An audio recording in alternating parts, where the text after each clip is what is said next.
Morning, morning, boys and girls. How we doing? Where did I lose my Spotify? There we go. Turn the tunes down. Turn the tunes down. Enough of that racket.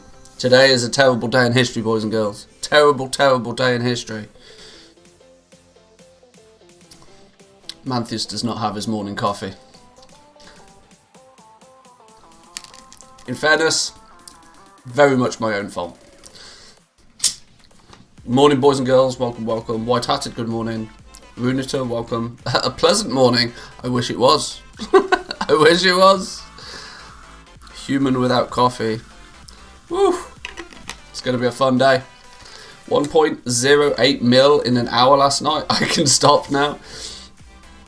I got remarkably close again. I think I did. I don't know, what was that? I think I screenshotted it. I think it was like 928k in an hour. I went a bit heavy last night. Yeah, true.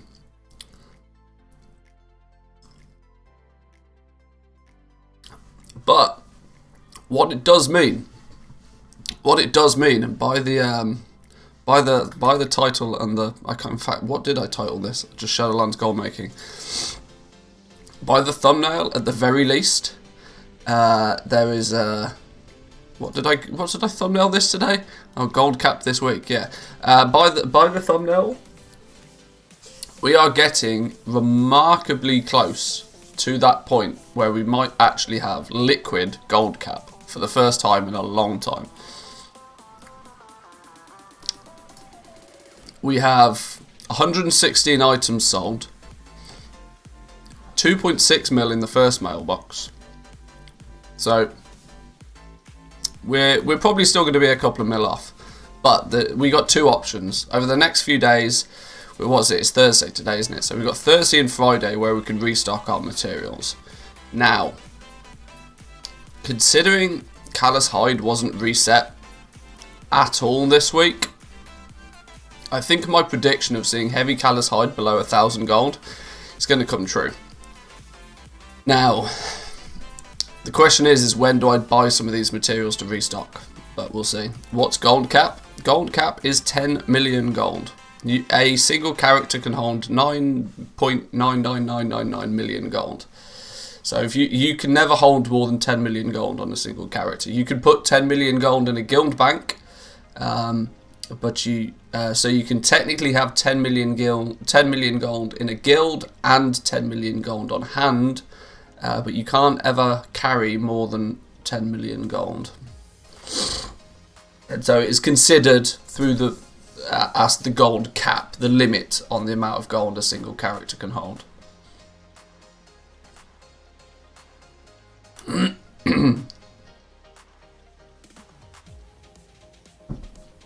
Started the expansion with 600k hit first ever gold cap last night. Congrats, dude, that's wicked.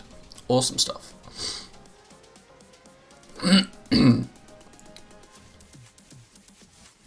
Can't get sales at the moment. I'm battling a bot that relists every 20 seconds. I've got to price it like 2k profit on a rank 4. There's a lot of people that think they're fighting against bots. I don't think there's much of an issue with auction house bots. Simply because it's not necessarily. Auction house bots do still exist, I would imagine. I mean, not that I've looked into it in great detail, but since they introduced the throttle, there's significantly less benefit to somebody botting the auction house.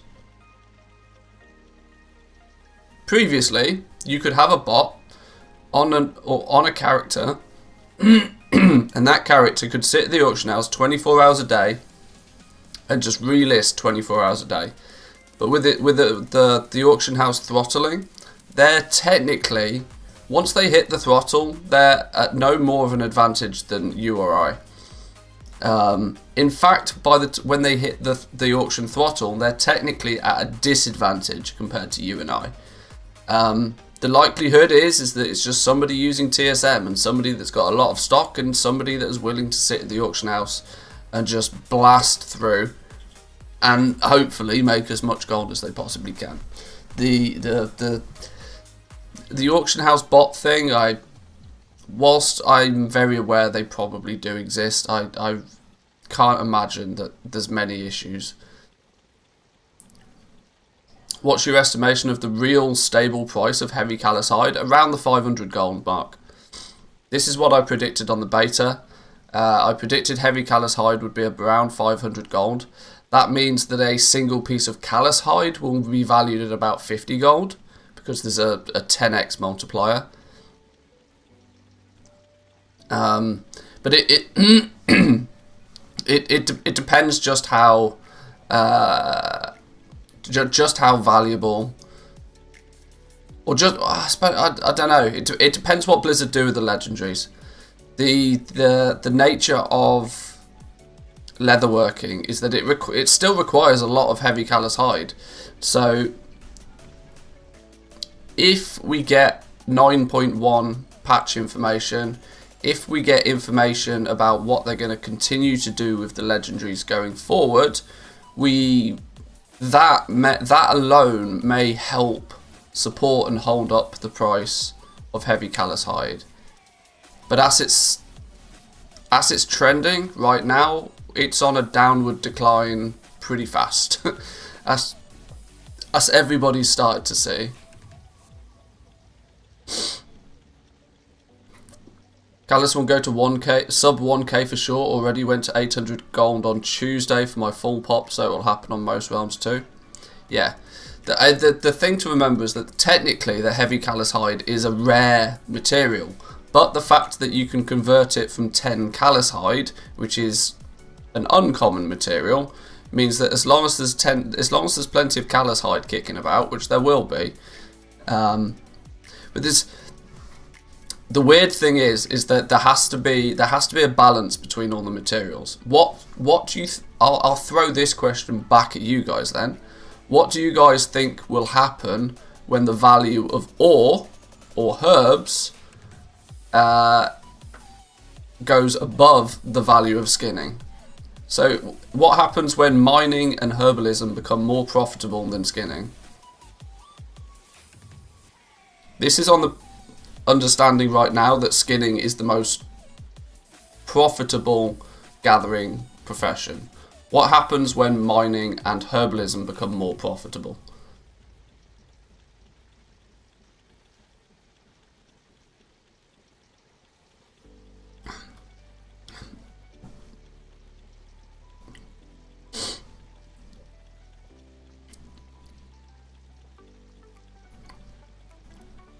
That simply might not happen though. Oh, true.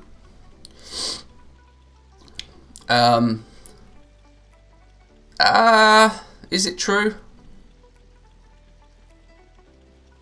No, I'm not entirely sure it is true. There is definitely a situation. It might not happen, but it just as might likely to happen as might not happen. They switch their farmer to herbing and mining. Yeah, exactly. And what does that then do to the supply of leather? The supply then dries up. And what happens when the supply dries up? Price goes up. It's all... You've always got to remember that people that are out there farming, they don't care what they're farming. They just want to know that they're farming the most profitable thing. So right now, the most profitable thing to be farming is leather. You want to get as much leather as you can get your hands on, and you can sell it relatively fast. But what happens when all of those people switch to herbalism and mining?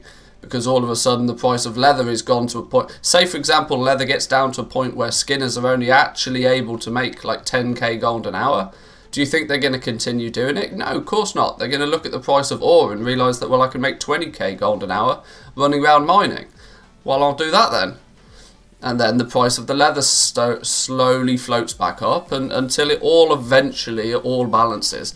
There's this symbiotic relationship between all crafted materials. This is why it was kind of quite easy for me to predict what their prices would be on the beta, because I can look at how many of this item can you get in an hour, and how many of this item can you get in an hour, and you compare those two items together, and you can then work out what their relative price is going to be.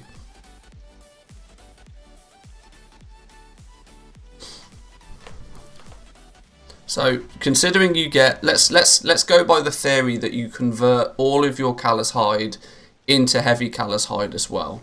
You get somewhere in the region of about 10 to 15 heavy callous hide an hour before you start to sort of mid-max.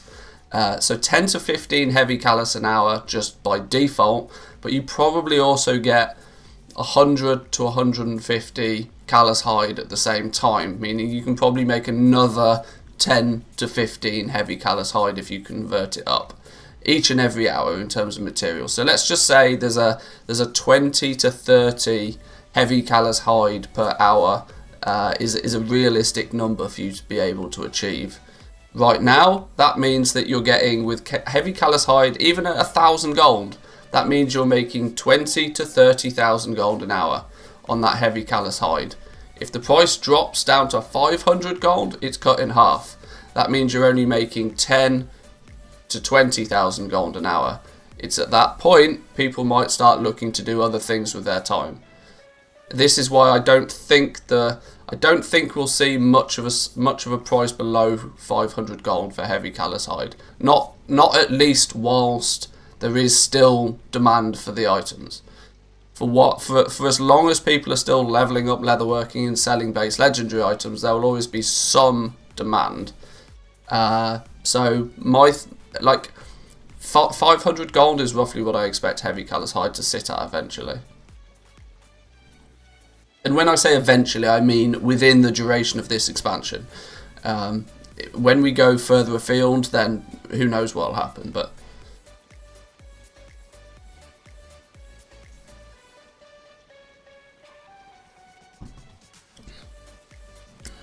some herbs are 100 gold on the server. Most people prefer herbing and mining anyway. It's faster than skinning.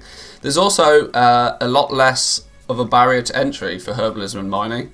To be effective with skinning, you need to be geared, because the more gear you have means the quicker you can kill the mobs, the faster you can run around and kill things. It's relatively simplistic in that regard.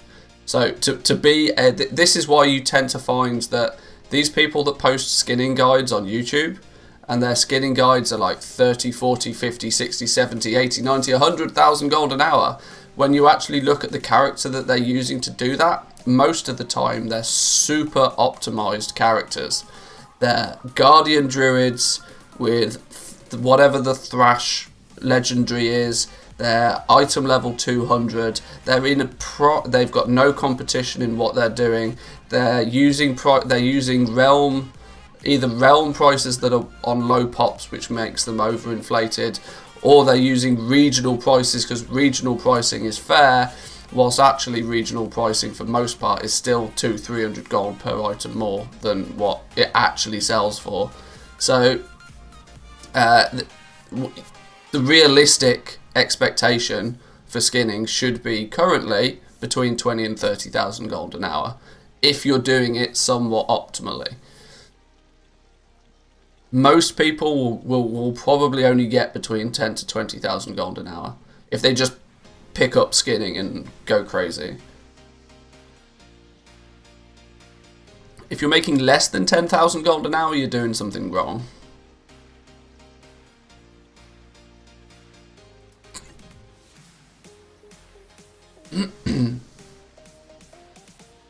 On my server, callous sells for more than heavy, so I usually don't do the conversion. It's weird, but it's also understandable. Because you can only convert one way. You can't convert heavy callous hide back into callous hide. So once you've done that conversion, the conversion is permanent, which usually is fine to do, and it's often a case that you can even sometimes make some profit doing it. But because you can't turn the materials backwards, soon as the demand for the heavy callous hide drops off, long term you will probably find, I don't really know. I don't know what there's more demand for. There's way definitely more demand for the heavy callous hide, so that is just slightly weird.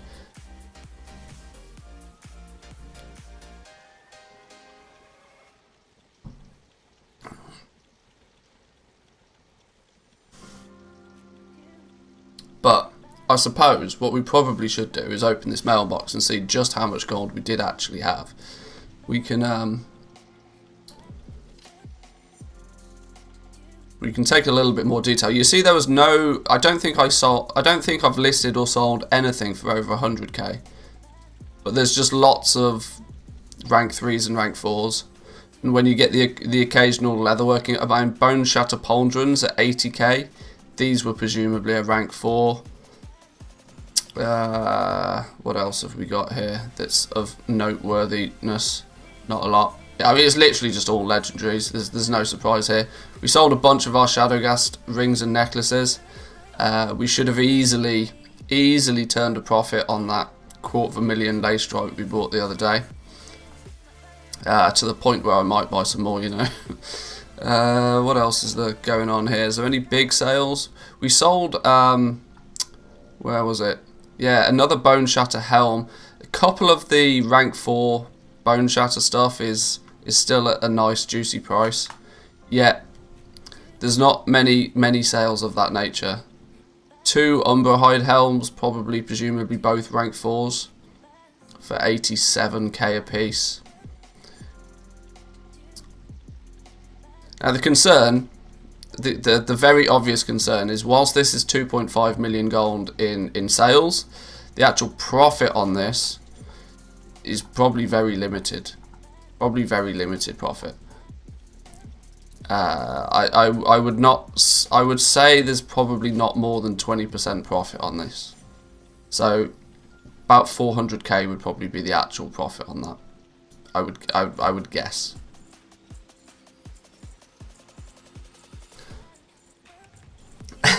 Gotta keep him awake. There's no coffee. Have a heart for this poor guy. Yeah, I could do with some coffee. I might have to venture out the house later to go get some.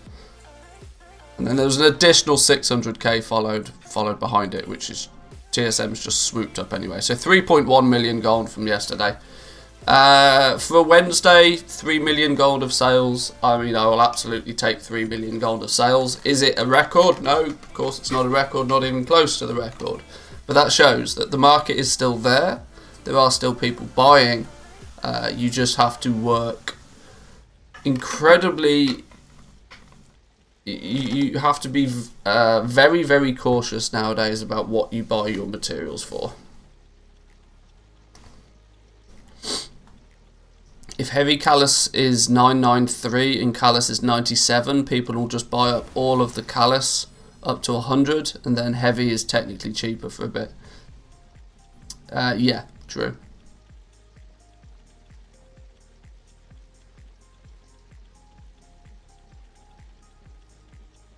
$5% to the guild bank? No. 10% minimum to the guild bank. 10% minimum to the guild bank. 3.1 million gold, so 315,000 into the guild bank. 315,000 into the guild bank is just our 10% cut. But I also owe the guild bank 500k from an investment I did the other day, so we'll put that in there as well. You still owe the... There we go, see? I don't forget. I remembered. Weirdly, though, the ledger doesn't remember. Oh, no, the ledger does remember, look. Withdrew 500k. It's fine. We put it back in. It's all good. So we got 5.7 in the guild bank now. 2.7 on hand. That's what, 8.4? Quick maths. You owe the guild bank. Was that for the lace strike? Yeah, I took 500,000 gold out for buying the lace strike. I actually only ended up spending 250k of it, but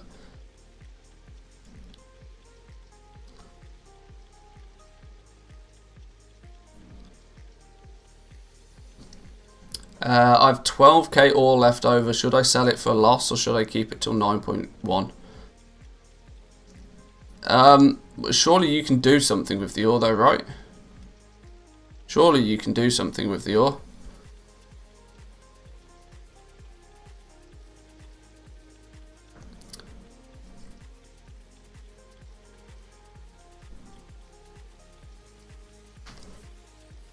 I mean, you didn't say what ore it was, but there's probably a very good something you can do with it.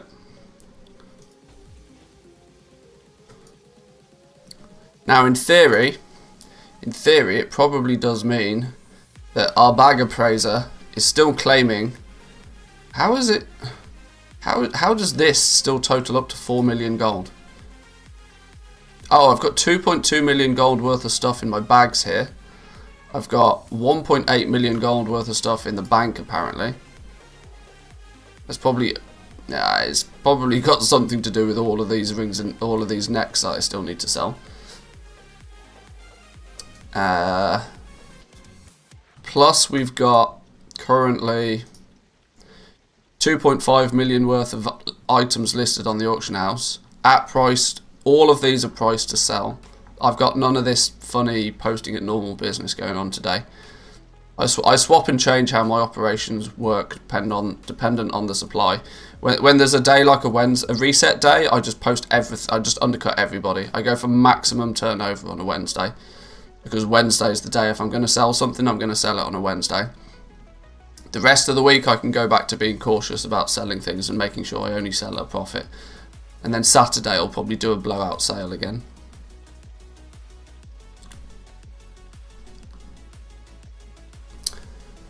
But we should, if I say if I don't invest heavy on materials in the next couple of days, we're likely to get pretty close to gold cap this week in liquid gold, which is such a weird position for me to be in. Because I never have liquid gold. But weirdly, I don't actually have a lot to invest in right now.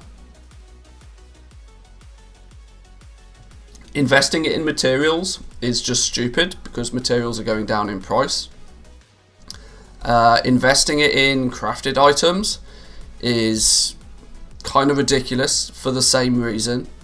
For the same reason of that, if the materials are going down, the value of the actual items themselves are also intrinsically going down. There's not actually a huge amount I can be investing my gold in, outside of just like scouring the auction house for really cheap stuff to buy, which I do know that then will be worth more.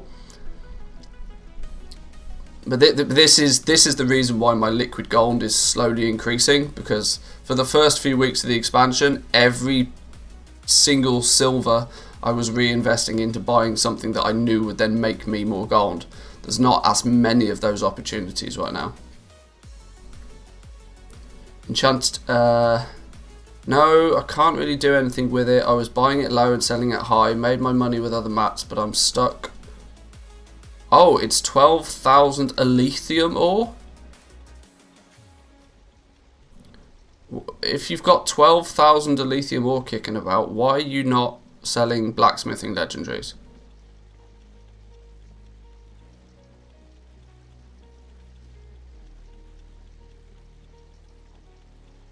You want to, for starters, there's no way that you can't sell 12,000 lithium ore. You might not sell it for what you paid for it, but trust me, every day that you sit with a lithium ore in your bags, you are literally just giving gold away. You either need to, sitting on it until 9.1 is the worst decision you'll ever make, because it's just going down in value every day. You quite literally want to be doing something with it and doing something with it now. That's a hell of a lot of a rare material.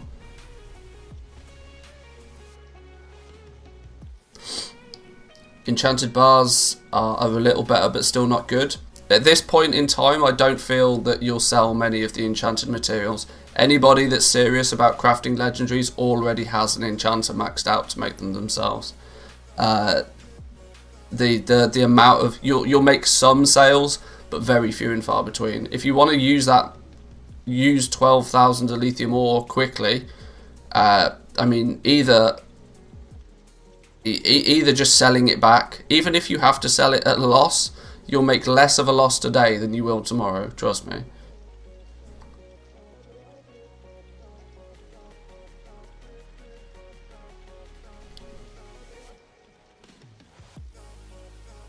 Leaves me to take a look at what lithium is on my realm right now. I mean, I don't even think there's 12,000 Elysium ore on my realm. Even if I was to buy everything, there's less than 10,000 Elysium ore.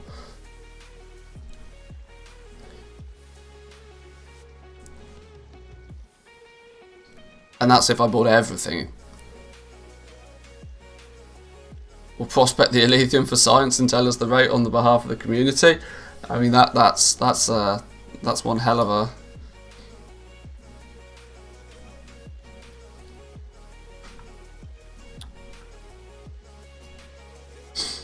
I could buy my Elysium up to 140 right now. That would restock me on blacksmithing. I suppose the sensible thing for me to do before I look at buying any materials is to actually see how much and of what I need to restock.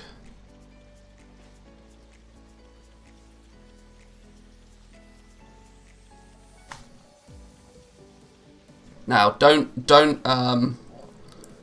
ignore the fact that it says so many of these items are profitable.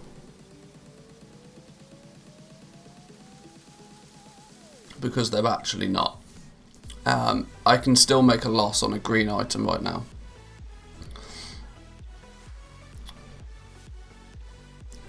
Restock amount, let's just go 1.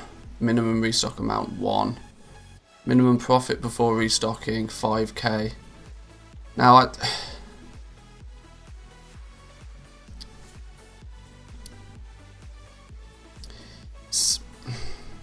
there are still some things about this add-on that I like, and some things that I wish would be better. A flat minimum profit before restocking is kind of... because you are never going to make 5,000 profit on a tailoring item, but you would expect nothing less than 5,000 profit on a leatherworking item. It almost needs to be a percent. I don't know.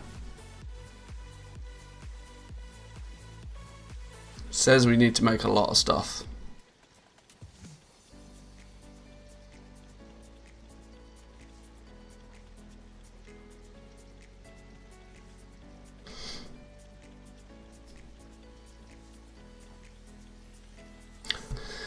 I think I probably want to export this into my spreadsheet still. Different people have different preferences. Yeah, no, yeah, it's not a dig. It's just I still prefer using my spreadsheet.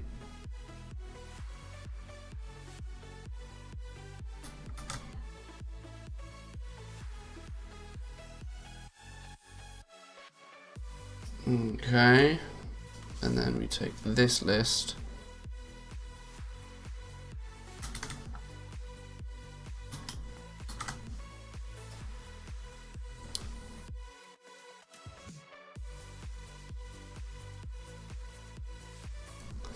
Now we do need to restock a lot of items.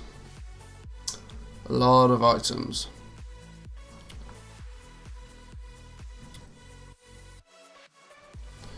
Question for me is what do I think is going to happen before Saturday? Because it's not going to be until Saturday that I'm going to do any serious amount of selling again, I don't think. So I just want to hammer turnover really hard.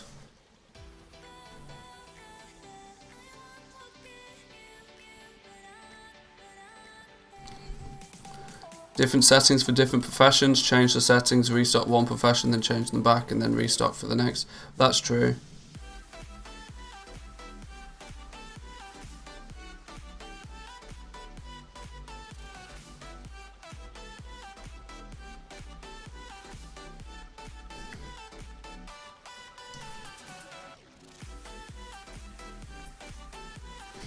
Now, when it comes to rank 1s, I don't actually think I need... the only numbers I care about on this are where I see zeros on the rank 2s and 3s, 1s, 2s and 3s. Because I always want to have at least 1 in stock, I think. So blue zeros are something I want to pay attention to. Especially if I have a 0 in the rank 4.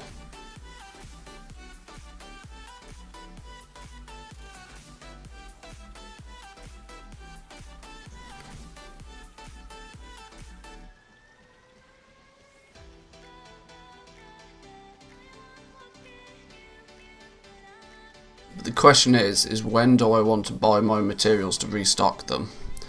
Because something as simple as 100 gold saving on heavy callous hide is massive when you're talking about crafting rank 4s. Although this is only technically true for Umbra hide, whereas I actually only really need to restock Umbra hide gauntlets at rank 4. There's so little profit in them, I don't mind if I don't recraft them. I still have a bunch of rank 4s for the Umbra hide stuff. I probably only need to make a single rank 4 helm today. I would like to have 2 of everything in stock for rank 4s. That's my preference, because it's, as you can tell, it's our server's pretty good at maintaining the profit on rank 4s. Rank 3s, 2s and 1s can go to hell pretty quickly, but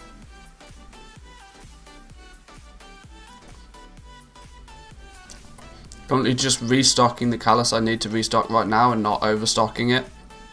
That's the key.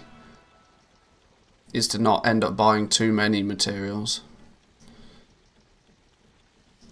Did I see our good friend Reckles of Want to Buy Gold doing his spreadsheet, which then even went as far as to tell you, based on the restock quantities, how many materials you would then need to buy to get them, sort of like mimicking what gathering does in TSM, which I'm very interested about. It might be a case of turning to a system like that, where I now might actually only restock what's profitable, and what is entirely out of stock, and then wait till maybe Friday afternoon, even Saturday morning, see what's happened to the material prices and decide.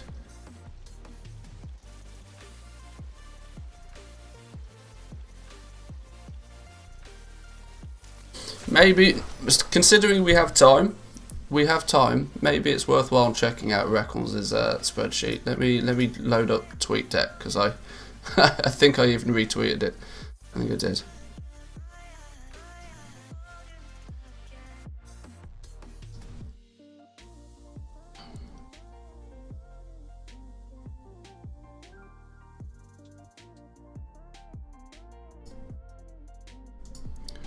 Right, let's make a copy of this then.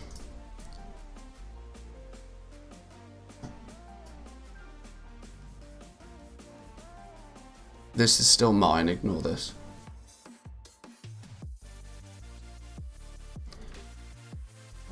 And let's have a look. Let's do a little bit of a review and a test of Want to Buy Gold's spreadsheet. Can we set it so that you guys can see most of it? Yep, there we go. Maybe I go mini cam for this. I'll just go mini cam. Although it doesn't really make any difference, does it?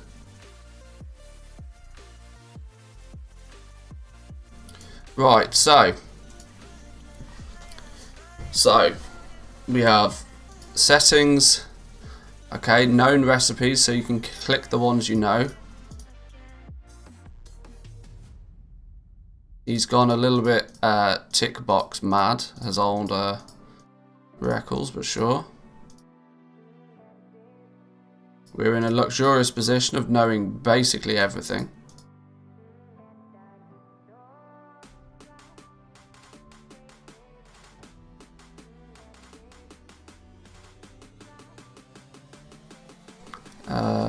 Okay, we'll just do all of this then.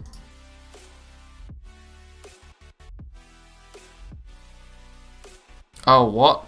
That shouldn't have happened.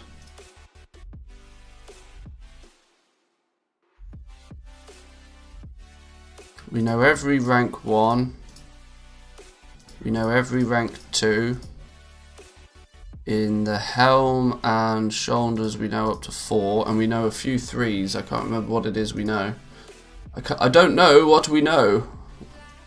We know treads and vest at rank 3 as well. There we go.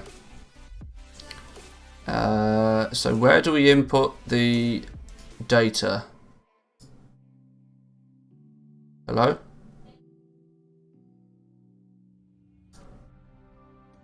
Oh, paste here. Okay, so let's get our export.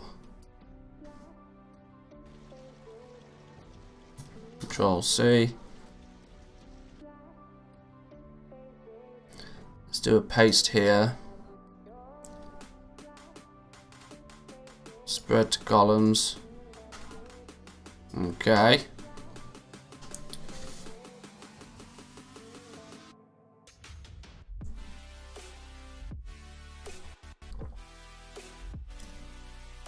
It's gotten to the point that making 500k to 1 million gold in a day is almost too easy.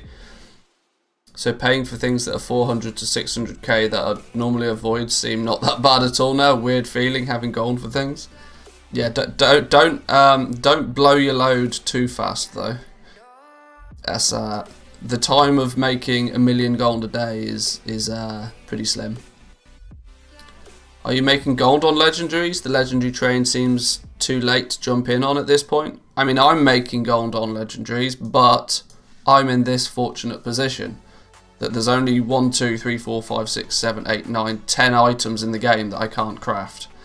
I can craft virtually every single legendary at every single rank, which gives me a lot of options. So yes, making gold is perfectly viable for me.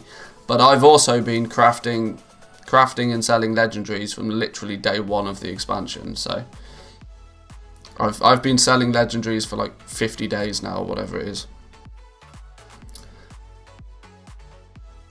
Gathering preferences. My arboreal shard cost is unfortunately not that. It's 100. Technically it's this, but 106.25 should be. Luminous flux, we of course buy it for the cheapest. Shadowghast ingots, we smelt them ourselves. We be buying all of this business. We ain't mining for stuff. That's a crazy fool. We're going to enchant our own enchanted lithium, and the enchanted lithium we're going to buy it. Is this? Do we get? We don't.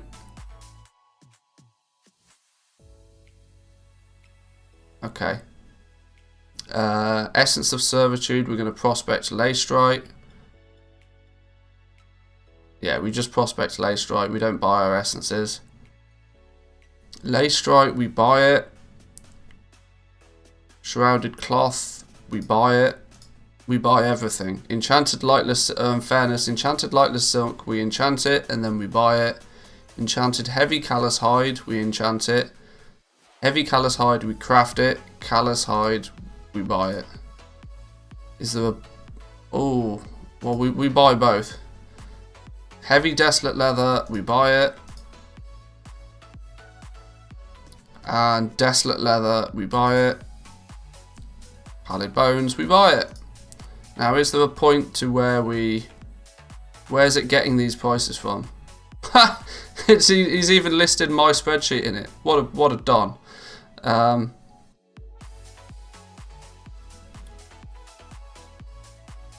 Where do we... this shows materials to gather. Where do we input... Hang on, okay. Right, let's just, you know, let's follow the sheet. Check off your known recipes in the settings tab. We did that. We checked off what we can make. Import your LST add-on information into P8 on the box, blah blah blah blah blah blah blah blah blah blah blah blah blah blah. Split into columns. Done. We did that. Select your gathering and buying preferences. If it's a bright yellow box, do something. If it... Okay. Restock to quantity. This is how many to craft according to your minimum profit, number to make, and LST add-on choices. Hang on, where are we? Restock to quantity. Restock to quantity. Oh, okay, so that we can say that we want to make... This is how many to craft according to your minimum profit. Okay. Ah, this still falls into the same difficulty for me of... I don't want just a flat profit, because I'm never going to make 5k profit selling tailoring items. but I would never want less than 5k profit if I'm selling bone shatter gear. Okay. Materials to gather. This is the breakdown of the materials needed, where to get them, how long it will take according to gathering preferences.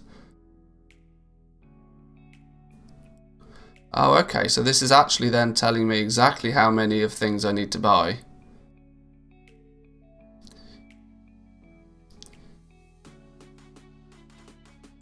Set it to 5k, make all leatherworking. Yeah, and then change it. I know.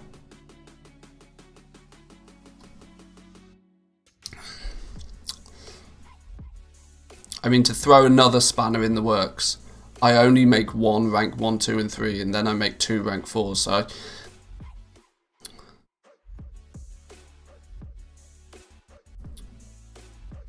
This is quite cool.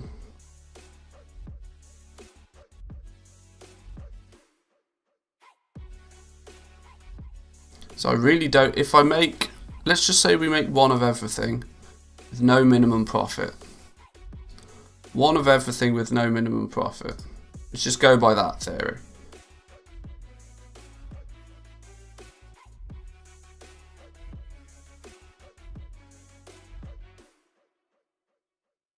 One of everything, no minimum profit.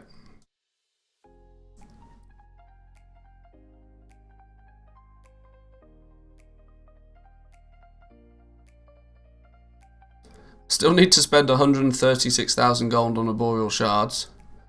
I need 580 of each of the... If I just change this to buy, how many does it tell me to buy?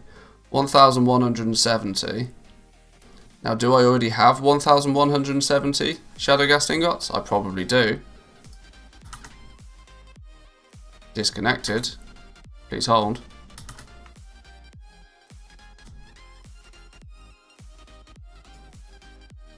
No, wrong account, that one.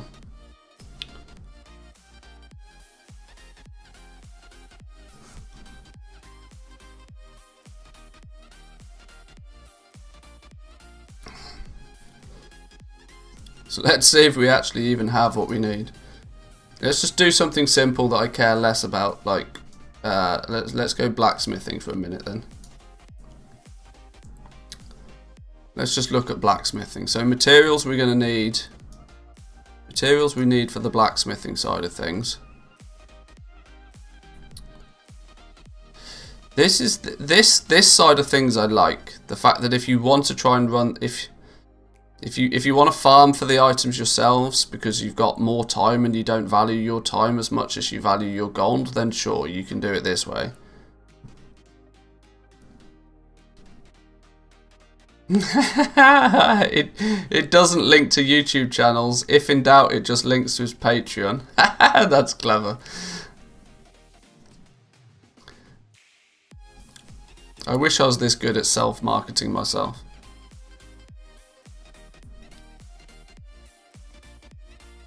Or to buy 1,170 Shadowghast ingots.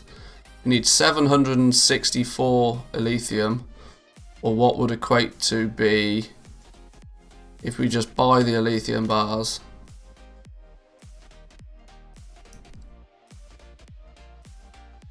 it's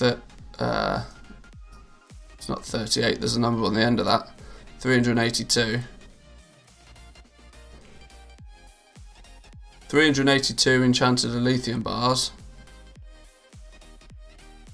or 764 Elithium. I think we've easily got 300 bars though, right?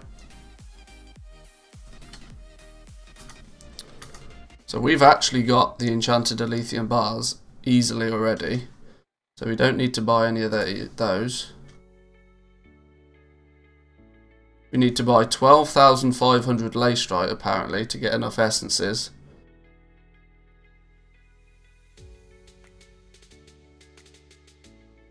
This is quite interesting. I like this. I like this. I can work with this. This was kind of the maths that I wanted to get, but I just need to make sure I've got the settings right.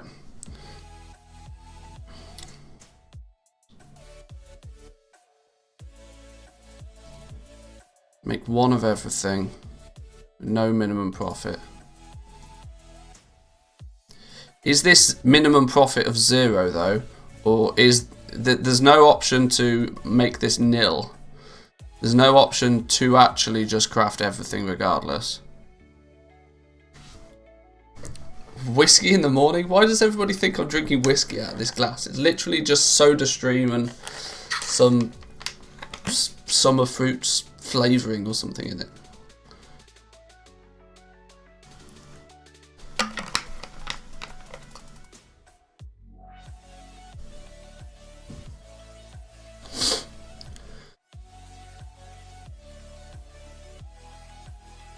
Jesus, I've now got WoW gold sellers trying to DM me to block these idiots. Soda streaming whiskey, yeah, possibly.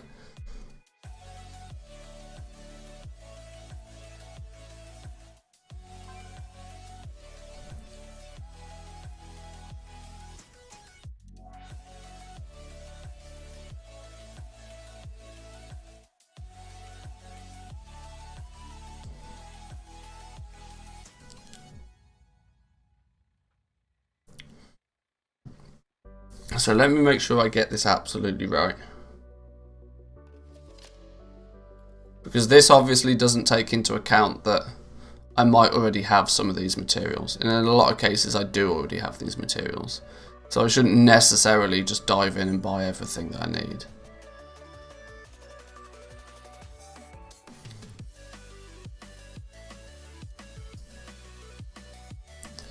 I imagine there's a lot of like, for example, is there a situation where we don't have anything, but it's not at a profit? Oh, maybe not. Because I'm pretty good at only selling things for a profit. Screw it, let's just go with what the spreadsheet says. And if it goes wrong, it's Reckles' fault, and we blame him. That's a much safer solution, right? So we need, let's just check off what we need. We need 1,170 Shadowghast ingots. Do we have 1,170 Shadowghast ingots? We do, just 1,900 of them. 1,200 of them on this character, 600-700 of them on another. That'll be for a combination, I hope that'll be for a combination of jewel crafting and blacksmithing, but they're good. Leystrike we need a bunch of to get a bunch of essences, presumably. Whilst we might already have some of those as well. But let's just do blacksmithing now then. Let's restock what it tells us to restock. What we do need though is shards, because we don't have any. Let's work on that one. Oh, this is where I might actually need to do a couple of world quests just to ding revered.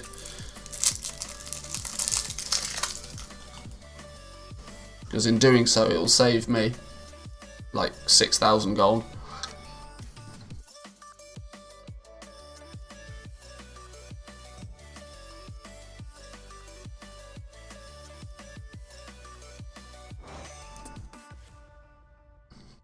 Yeah, I need less than half a bar of rep with the Ascended.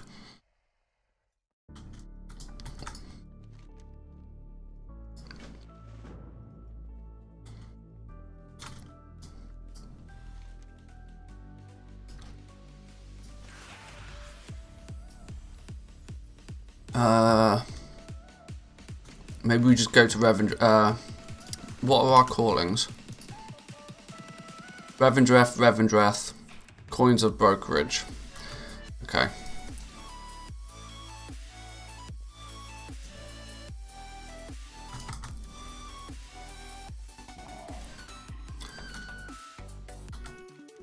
We then just need to do a couple of quests in Bastion. Get some rep. Maybe just that one. Gives us an extra 175 rep just for completing it.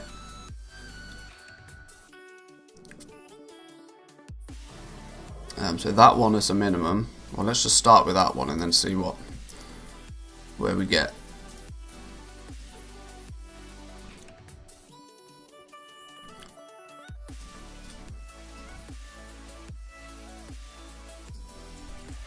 get over there. Whilst we're flying, we can do a quick cancel scan. Because I don't think I've done a single cancel scan today. We're an hour into the stream and I've not even pressed the cancel button once. That's not good.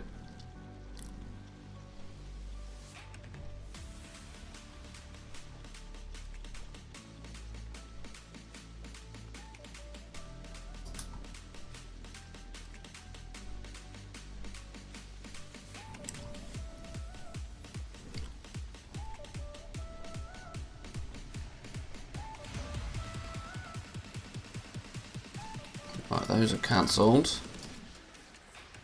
I don't like my mailbox being that big.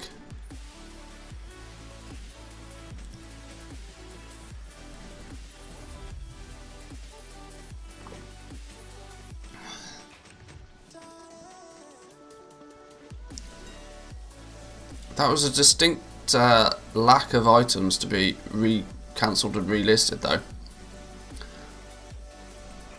Why do I get the feeling either... Literally none of my competition's online. My competition's taking a day off. I don't blame them though.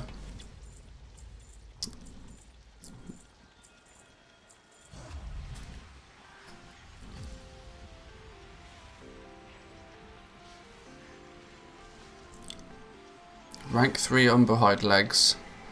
52,400. By the time the auction house has had 2,500 gold of that, it's down to 50k again, which is literally, I made 1,000 gold profit. Woo!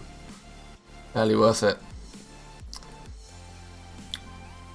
And 1,000 gold is not enough margin for error when it comes to pricing, but sure. This is what I was doing yesterday. I was just burning through stock. Umberhide arm guards at rank 1.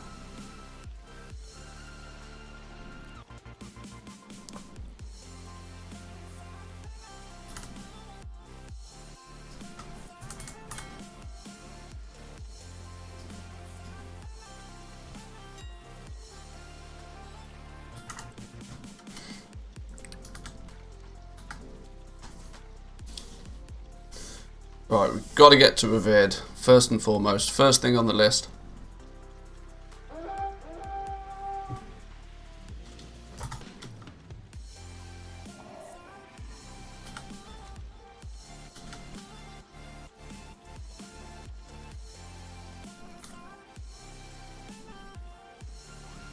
How much reputation is this we actually need? 390. That's actually...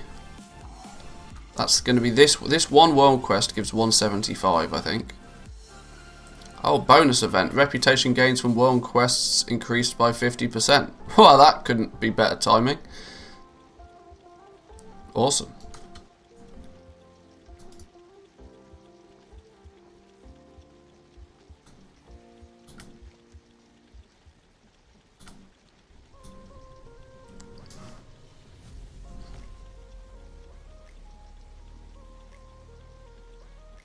There's a...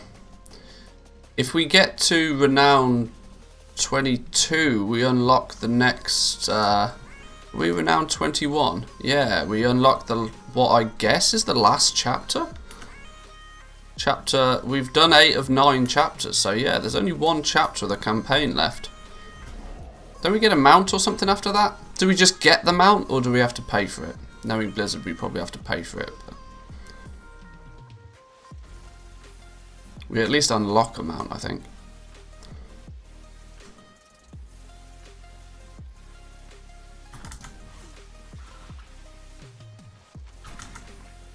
Where's my Zygor window? Oh, it won't open when we're in combat.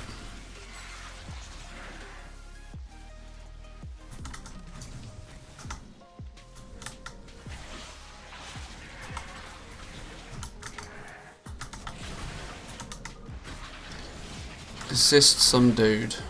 Okay.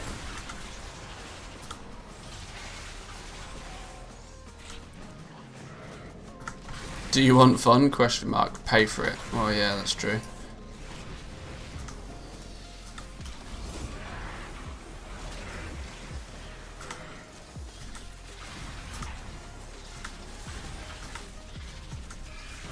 Do we just kill things to help this dude? Why can we not talk to him?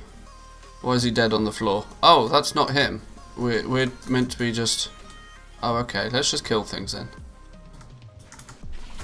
Let's not make this more complicated than it needs to be.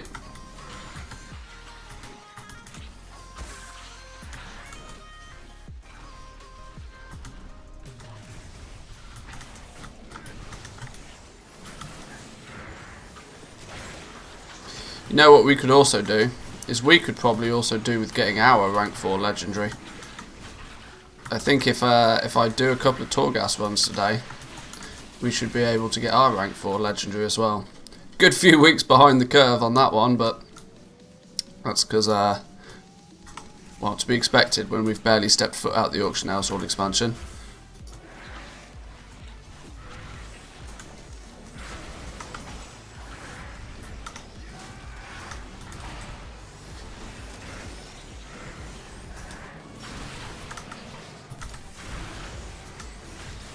Not to mention that would nicely help bump our item level for if we want to do any Mythic Plus.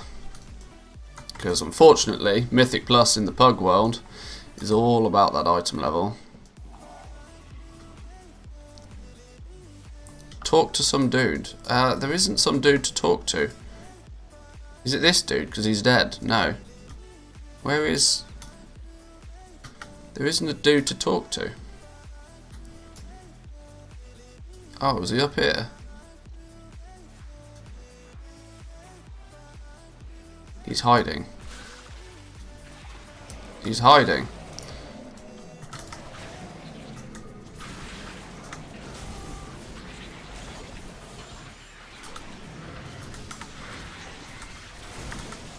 Don't forget Raider IO. Well, yeah, that alone is just like I might just not install Raider IO. What's your Raider IO score? Don't know, don't have it. That's not going to help my case, but you know.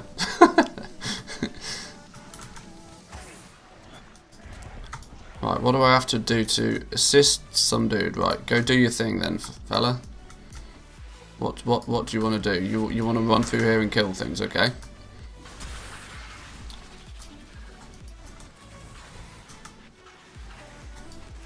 I probably should have picked him up at the start, shouldn't I?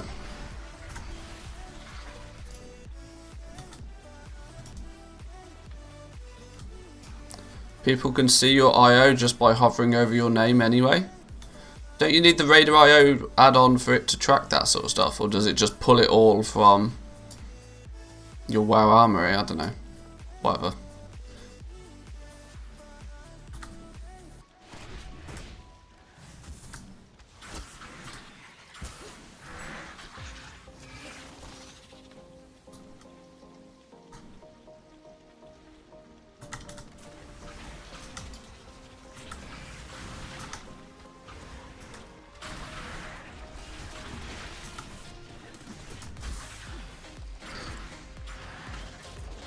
They just need to have an IO add-on and they can pull it from the website for them. Well, that's a bit cheeky.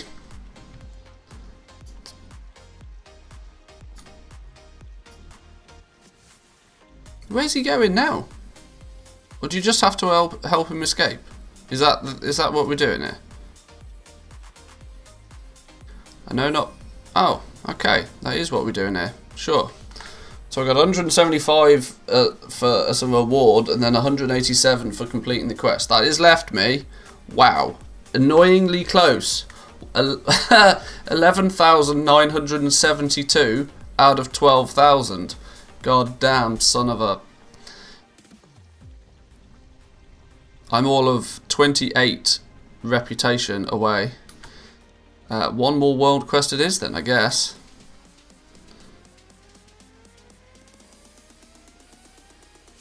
These are just going to give me anima. These are going to give me desolate leather, which I really don't want. A finesse conduit. I might need a finesse conduit, I don't know. Successfully interrupting an enemy with countershot grants 7 focus. I mean, I probably have it, but I probably don't have it at the same item level.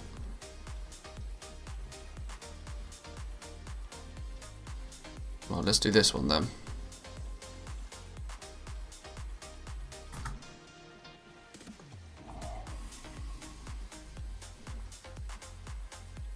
I've made my Raider.io profile private. How does the Raider.io profiling work? It basically just goes by your completed keys in M+, doesn't it? Does that not make it like virtually impossible for anybody to even start Mythic Plus? Because you've obviously have to start with a 0 rating, right? Is that not how it works?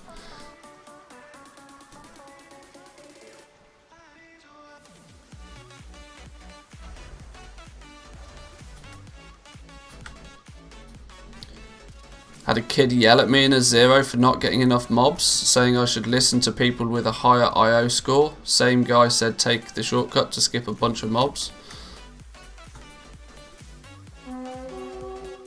Desolate Leather World Quest is insanely fast and easy, gives rep as well.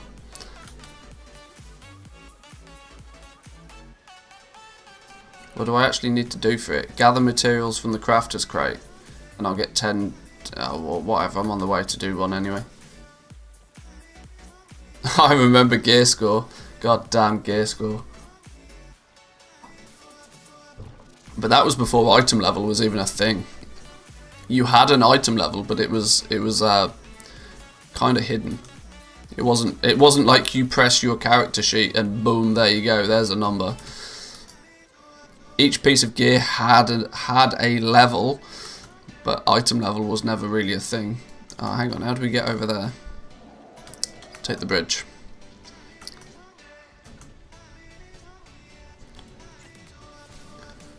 Open crate, open profession window, press craft all, world quest done. Well, I'm going to have to go on a bit of a world quest pilgrimage, I think, this week, considering we get bonus reputation from world quests. I might have to just like run around and complete every single world quest every day, just because it's a prime opportunity to do it. The more world quests I do this week, the less world quests I'll have to do in future weeks.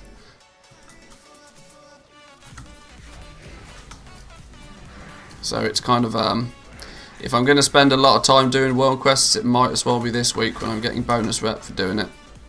Plus there's actually a weekly quest, I think, to do 20 world quests.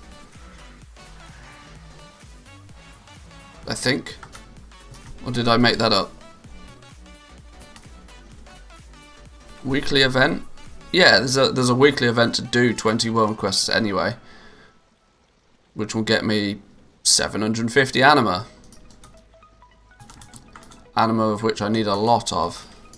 I just need to play this character. I need to. This is the thing. I just need to spend a few days just actually playing, and then we'll be good. Then we'll be good.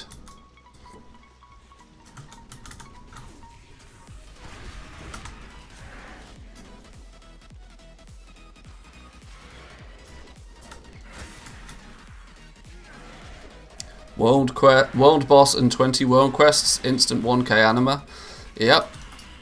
Before you even add on to any anima that you may have got by doing those 20 world quests in the first place, which hopefully would be sizable. What's the best item to shuffle? I think there's actually still some pretty decent, with the amount of skinners kicking about right now. The price of Desolate Leather on most realms is sub 2 gold, which is putting it in a position where it's possible to buy out and then shuffle still. I've not tested it or looked into it in any great detail recently, because the profit margins and time taken to do it is pretty ridiculous in my eyes, but I can't remember exactly what the thresholds are anymore, but the Desolate Leather one is the one I think is probably most likely to be profitable right now. The nature of getting the shuffles to work well for you is quite simply just you need to know what the shuffles are and you need to know at what prices you can buy materials for, and then all it requires you to do is just, you know, go look at the auction house and see what materials you can get. It's difficult for somebody else to tell you which one is most profitable because it depends on how much you can buy the materials for. I just know on a regular-ish basis Hang on, where am I going? No, that's not what I planned to do. I thought that was a gateway to somewhere else.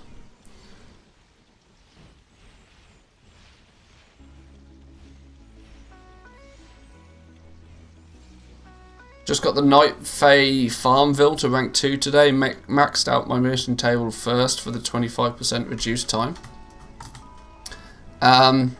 Yeah, the Queen's Conservatory, to my understanding, is a bit of a flop. It's not even remotely close to like what it. The problem is I think it might come into its. Well, the problem is it will come into its own way too late. The Queen's Conservatory was really only something that was going to be. Hang on, where's the? I should run over there. Oh no, that's the bridge. Where's the goddamn portal to? It's off here somewhere. The Queen's Conservatory, you kind of needed to have access to it and to be able to get those like loot bags like quickly, because by the time you're going to get access to any decent sized loot bag from the Queen's Conservatory, it already doesn't matter. So it's kind of a bit of a... They must have put a lot of time and effort into that place to get it all to work and get it to balance with so many different loot bags and different loot tables and all that sort of stuff. And for the most part, I think it's going to waste.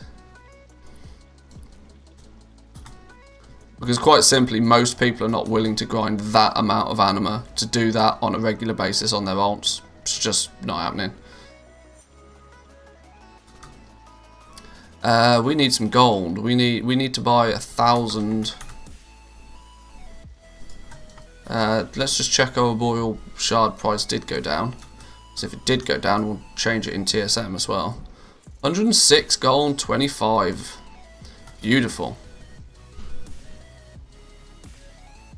BEA beautiful.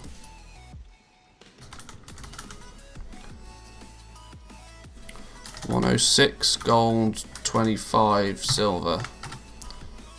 Boom! Finally, cheaper Boreal Shards. I still think I'm 6 gold, 25 silver more expensive than everybody else on my server, but little tip if you want to catch up: do 20 world quests, but don't deliver the quest. Do the 750 anima without delivering. After the first 1k, you should get a story quest. Do it, and then the next 1k anima quest pops up. Now deliver your quest and get the next. Whoa, too many steps. My brain doesn't work like that.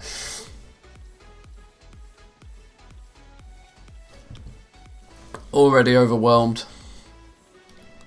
Let me try read that again and make sense of it, because you obviously put time into typing it. Do the 20 world quests, but don't hand them in. Do the 750 anima without delivering it.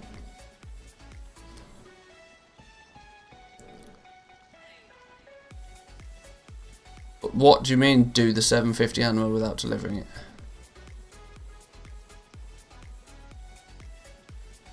Oh, I'm totally confused.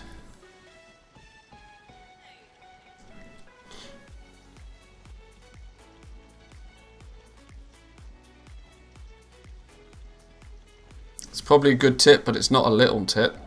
No, it's not. that sounds like that's like a university lecturer telling you that just do this one quick, easy thing.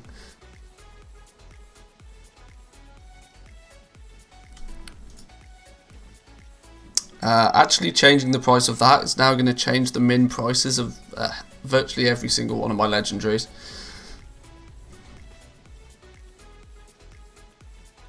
Bone Shatter Helm at rank 3 for 62,000 gold. There's actually some profit in that, believe it or not.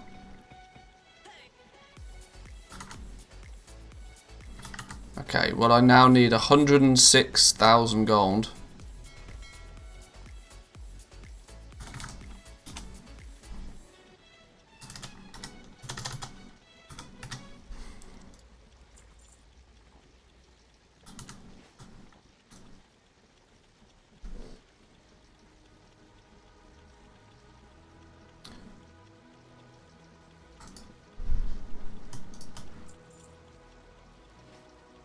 Make your first 1k anima quest, wait for second 1k quest, hand it in so you can do 2 anima quests. I think I follow. I think I follow, but you have to remember, I am minus coffee today. Minus coffee means anything more than do quest, hand in quest is way too complicated for me today. I have greater levels of clarity with a hangover than I do without coffee.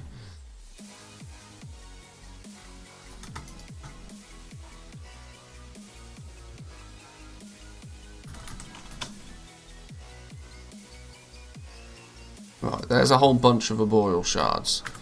Now we can actually get back to doing what we were originally doing, which was restocking blacksmithing.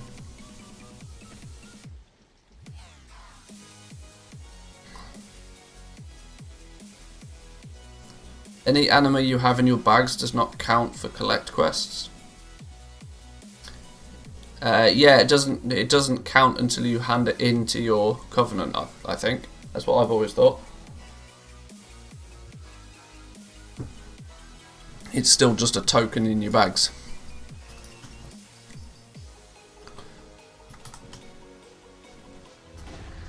Right, in theory, I should have the materials already on hand to restock blacksmithing. What does it proclaim that we need to restock?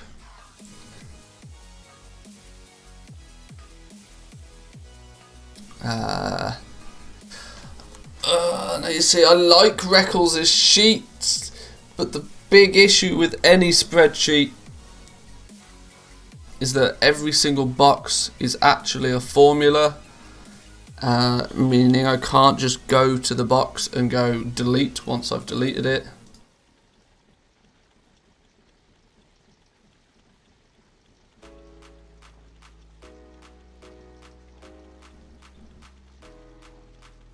Okay.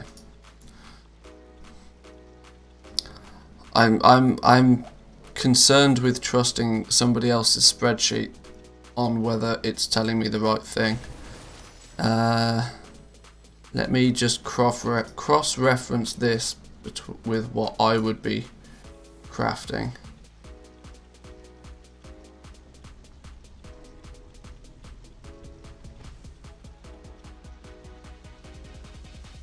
Yeah, it kind of looks right. I'll go with it.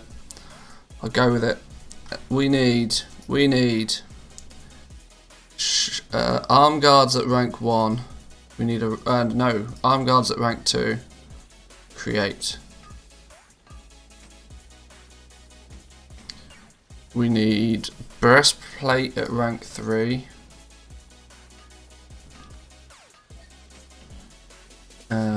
Greaves, we need all 4 ranks.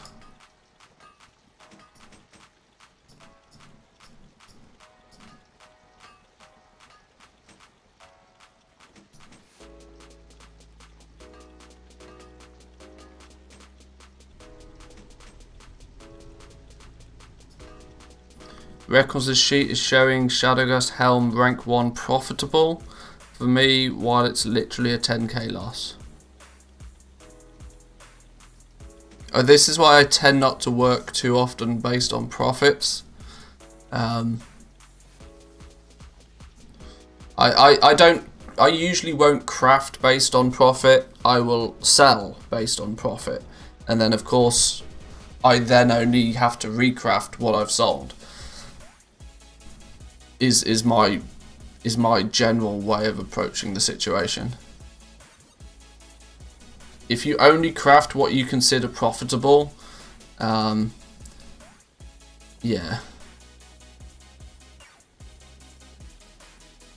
Plus, if you have your TSM settings to, it works out the profit from your minimum price. So your minimum price in your TSM settings. So if you've got your TSM set to post at stupidly low prices, then it's going to consider that you can craft it at that price.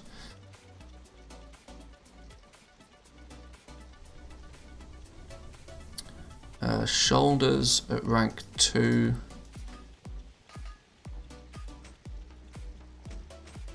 And shoulders at rank 3.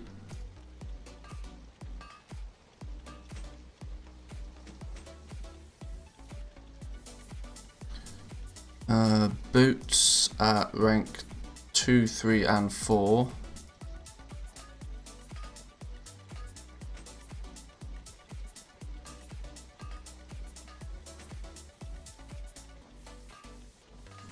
I'm very, very quickly missing the ability to do all of this in game though. Whilst I love myself a good spreadsheet, that has to be said.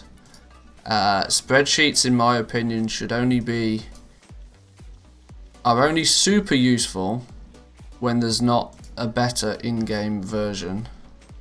This is why, unfortunately, as much as I dig on TSM, having the ability to do all of this restocking and having dynamic inventory is such a massive benefit. And doing it at this point with legendaries without that is really, really frustrating for me. But that's not, like I said, that's not any fault of anybody that's trying to help.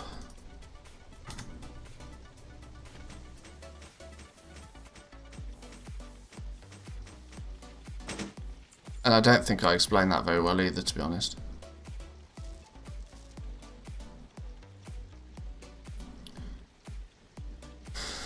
You should build your own spreadsheet. Just, well, yeah, this is it. This is it. It's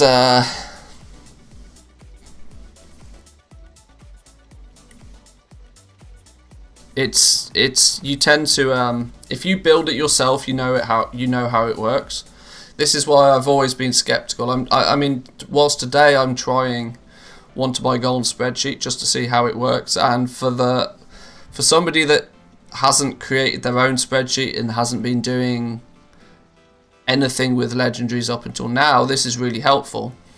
But I've been doing this not just since day one of the expansion. I've been doing this since before the expansion even came out. I'd got my spreadsheet up and ready for the release of the game. And so I'm just kind of naturally quite attached to my way of doing it.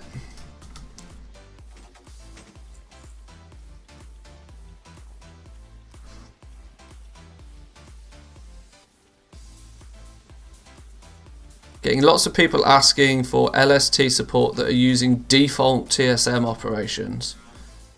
Absolutely bonkers. That means they'll be selling at 25% of the DB market price. Yeah, the TSM default operations are... I almost wish that there wasn't a default operation. Because if there wasn't the default operation for TSM, it would force people to have to make one. And then they would... It's the same theory as if you just copy somebody's groups or just import somebody's operations. You just don't know what they're doing.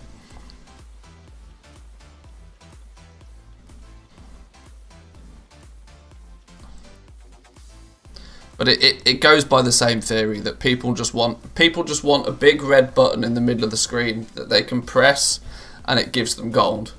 I'm going to press this big red button and it's going to give me gold. That's the outcome that everybody wants and most people would like to achieve. Most people don't want to learn how to actually do the process, they just want the process to happen for them.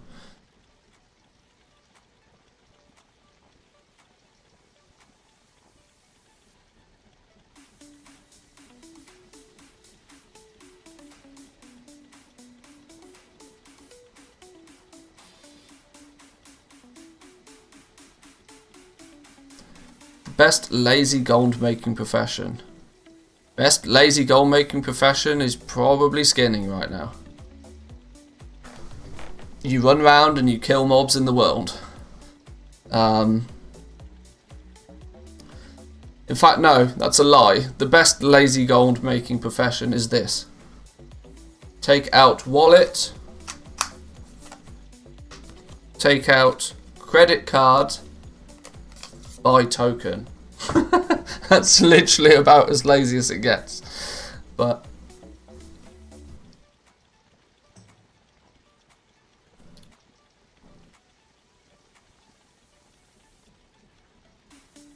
Right, let's just to check what this spreadsheet is doing. If we now go to our bank character, who now should have all of these items,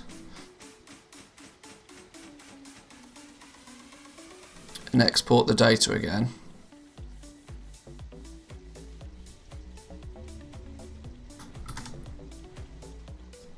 It should now, in theory,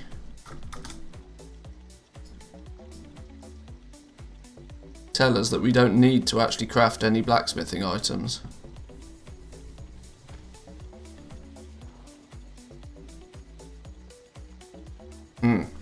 Now it still tells us that we need a rank 2 and a rank 3 gauntlets.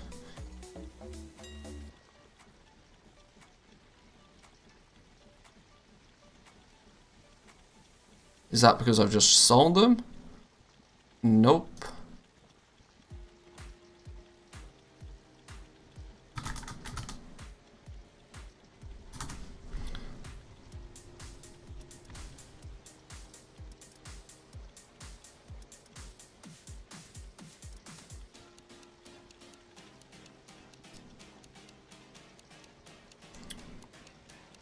Did I just forget to craft these two to begin with, or saying I need a rank 2 and a rank 3 on the gauntlets?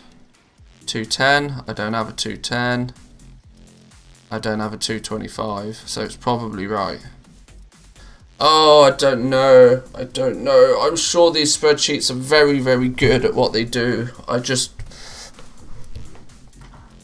I don't trust using an add-on and somebody else's spreadsheet all at the same time.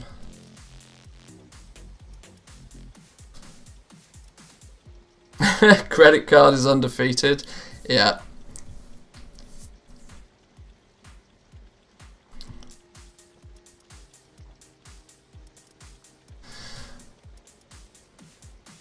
Unfortunately, I feel until there's a fully automated in-game version, I'm still going to do it the way that I prefer, which is very manual. It's a very manual way of doing it, but it means that I know what's going on.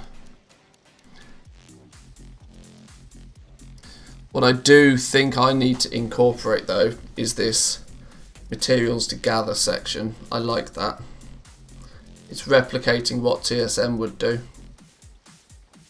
But once again, it's annoying that it won't update with the items that I already own. So it's not exactly a perfect shopping list. It's not like saying go to the auction house and buy this, because I might already have a lot of it. And there's no way to incorporate that into a spreadsheet. Oh, it so annoys me. I just wish TSM would get their act together.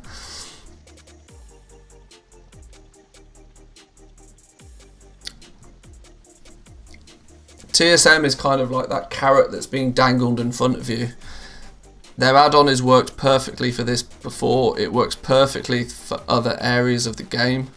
Yet the big feature of Shadowlands, crafted base legendary items, TSM doesn't work for. You can tell my fuse is slightly shorter without coffee. Oops. Do you know what price we should buy Death Blossoms to make tomes profitable? Honestly, no. Not a clue. Although my spreadsheet does have Death Blossom mill rates. So you could probably take some information from that and try and, you know, do some maths on it. I'm not entirely certain though, is the honest answer. It's scary how dependent my enjoyment of this game is based on TSM.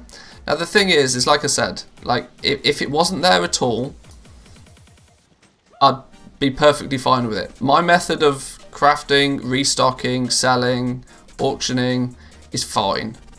Absolutely fine. But the fact that it works for most areas of the game, just not the big new feature of Shadowlands, is really, really, really frustrating.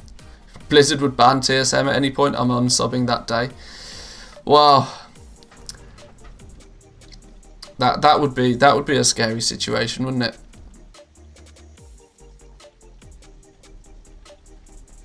But the problem is there's Blizzard are kind of they're not in any position to be able to really like ban TSM. What would they ban TSM for? Even if they were to change some rules, what would they change the rules to then make it so TSM wouldn't function? I don't know.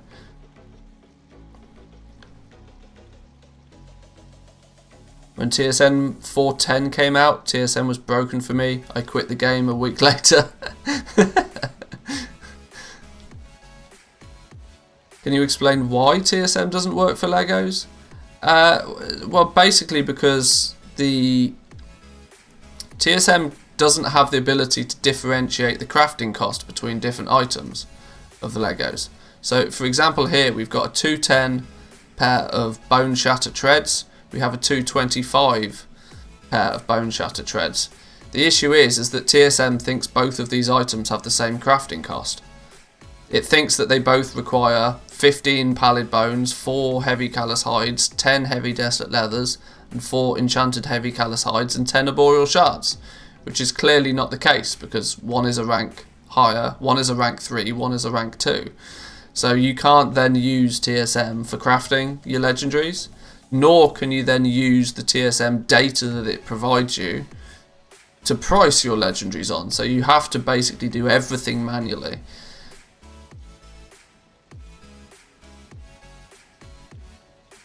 And until TSM fixes their TSM crafting module, we're having to resort to the use of additional add-ons and extra spreadsheets and all sorts of stuff to try and keep track of what's going on. I mean, it's a good process that I think everybody should go through anyway. I truly believe that you should know how to do something manually before you find an easier / automated way of doing it. Automated's not the right word. Streamlined way of doing it. It's difficult to streamline something before you know how to do it in the first place. But it's still mighty frustrating. They could literally go any add-on that uses the auction house. Yeah, it's odd. It's odd. I don't know what they would do.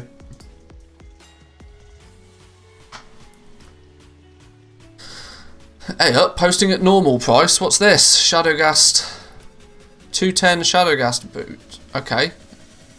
Fine.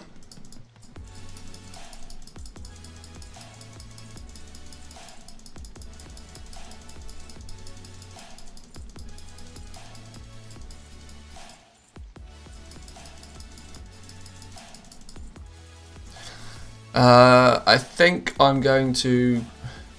Well, okay. So let me complete my mini review of Want to Buy Gold's legendary restock spreadsheet. My too long didn't watch review of this is that for somebody getting into the legendary market now, sure, it works really well. The ability for you to take the export data from the legendary stock tracker add-on, dump it into here, change a few things about how you want to go about getting your materials, and then tell the spreadsheet which ones you have the ability to craft, and it to give you then a list that you can work through of things to craft for, is kind of cool. That side of things is what most other spreadsheets have already done. The fact that he's made it nice and pretty and colourful and, you know, got all his socials and stuff on it is just the Reckles way of doing things. The really interesting thing about this spreadsheet is that it then tells you what materials you need to acquire. This is usually, in the past, what we would have relied on Trade Skill Master to tell us. We would have had crafting operations for the items, we would build our crafting list, and then we would click Gather. And when we click Gather, it would tell us what materials we need, where to go get them from, and that was arguably one of the most powerful aspects of TSM. Now, let's not forget that TSM still does that, just not for legendary items.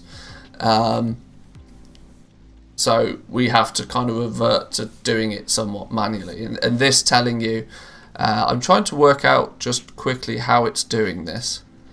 Settings A27. AE27. And this is doing it if something is by, and then if equals enchant, do something multiplied by 2, if not 0 out. Okay. Where's it getting the quantities from? That's what I'm AD27. Oh, there's a hidden column here. Hidden column. What's in the hidden column?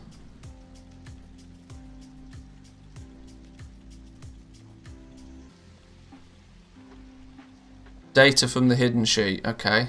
Can I see the hidden sheet, please? Ah, okay. So this is where it is.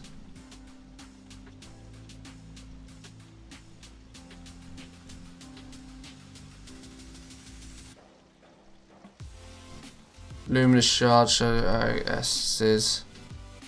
Yeah, this is the inherent risk of doing all of this manually. That you need to go through. You need to trust that every single value in every single one of these boxes is correct. And you're trusting that to be the case when you use an add-on or when you use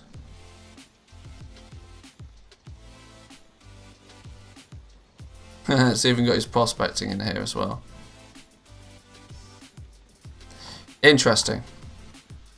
Yeah, my overall review of this is if you're just getting into Legendary, not that just getting into Legendaries in the first place is against my recommendation. But if you are already, say you're already into the Legendaries and you've been struggling with setting it all up, then Reckles' or Want to Buy Golds spreadsheet will certainly assist you. And the fact that it tells you how many materials you need to craft all of the items in the restock list is kind of quite cool. It means you don't overspend in the auction house. But it still, for me, has some issues of it not being dynamic, and it never can be because it's an external spreadsheet. And what do I mean by dynamic? I mean things like you can't say that, right, well, I actually want I want to make, I make 2 rank 4s but only 1 of everything else. I would like to specify that once and then just have it work. I'd also like to specify that I'm not working based on a minimum gold value profit. I'm basing it on a percentage of the crafting cost.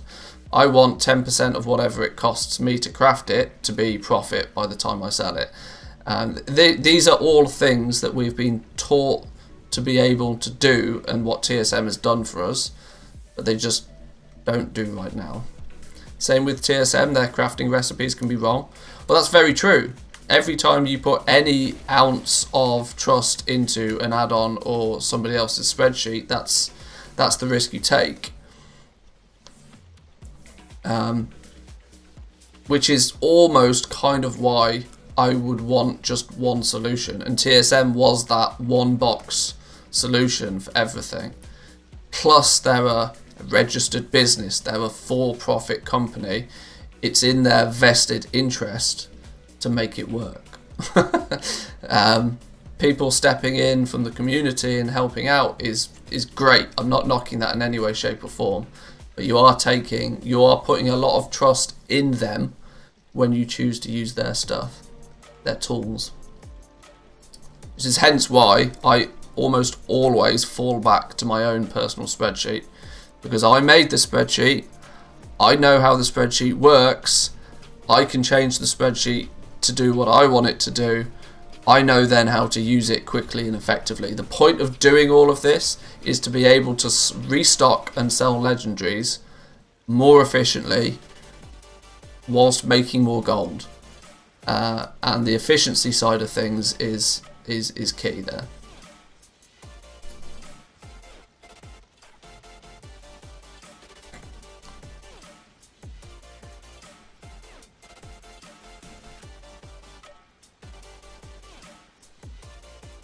Got into an undercut war with this guy today. And this was after I found out how to auto post and auto cancel. After cutting about 800 worth of silver, he finally gave up and let me just have it for the next hour. Can only assume he wasn't using TSM since he was posting a lot slower than I.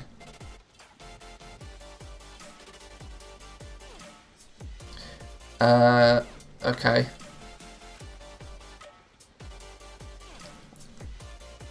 I don't really know where to go with that.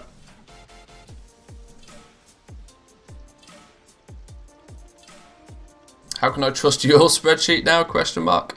Well, it's kind of up to you. In essence, you can't trust mine any more than you can anybody else's. Is the long and short of it. But the fact that this my spreadsheet, for example, is not one that I've just made and made public.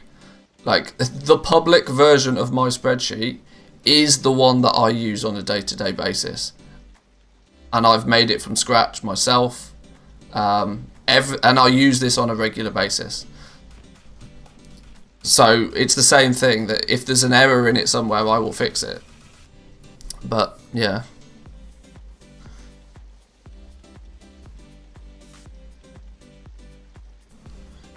But I've kind of got very, very sidetracked with all of this. I need to get back on track with what I actually wanted to be doing today, which was restocking where possible.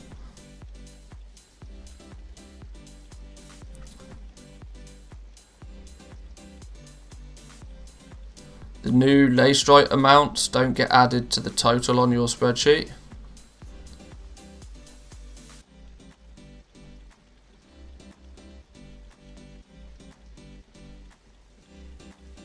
Do they not? There's me saying I'm trying to get on track. What, in the prospecting? All the Leystrite we did the other day? Oh, I stopped tracking my Leystrite prospecting like a long time ago. I stopped tracking the prospecting rates after I prospected 19,000. I came to the conclusion that that was pretty solid numbers. The 25,000 that we prospected the other day, yeah, I didn't track that at all. That's because I didn't input it myself. If that's what you're referring to.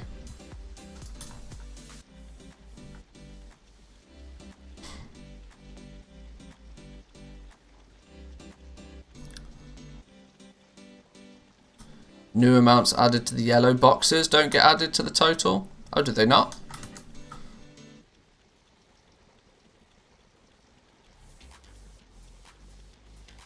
Should do. If it doesn't, you've done something funny to yours. It sums up everything in these boxes.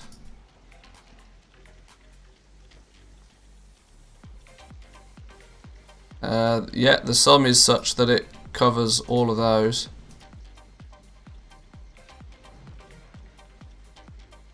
If it doesn't, it's local to your copy.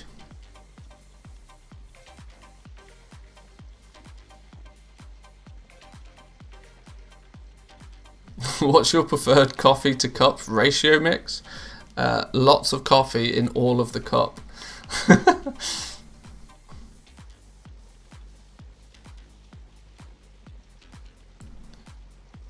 20k Leystrite today, got them for 10 gold, 10.2 gold overall. Pretty good investment, ended up with 500k worth of mats, which have just gone into feeding jewel crafting Legos.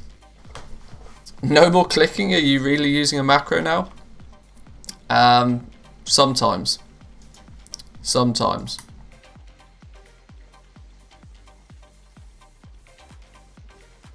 Did notice that my prospecting percentages were a bit different to yours. For the essences, you literally have to prospect just ridiculous amounts of Leystrite to get accurate percentages on the essences. Simply because the rates you're dealing with are so small. You can prospect tens of thousands of Leystrite and still only get, like, you might get 80, you might get 100 essences. The swing is much bigger.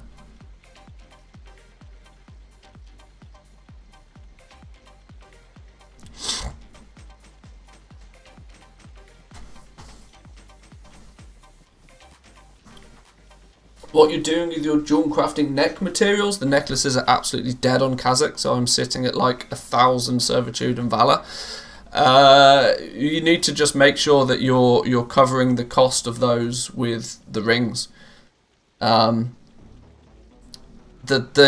honest answer is the demand for the neck is, yes, considerably less than what it is with the rings. So you need to make sure that you're not.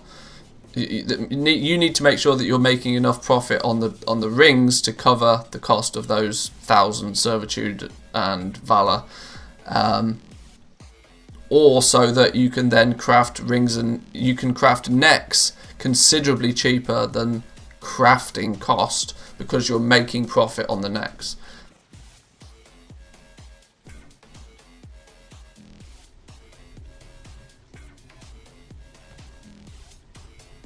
What's your view on reusable takeaway coffee cups? Those that are in fact not biodegradable. My opinion on that is very simple. Why are you buying takeout coffee so often? Stop buying takeout coffee so often. Buy the goddamn coffee, brew it at home.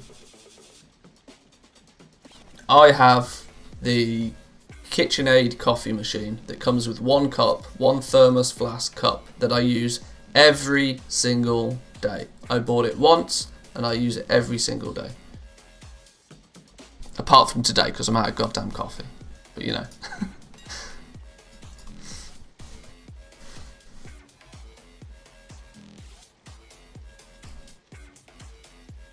Just prospected 220 lay strike, got 6 rebirth, 3 valor and 1 torment.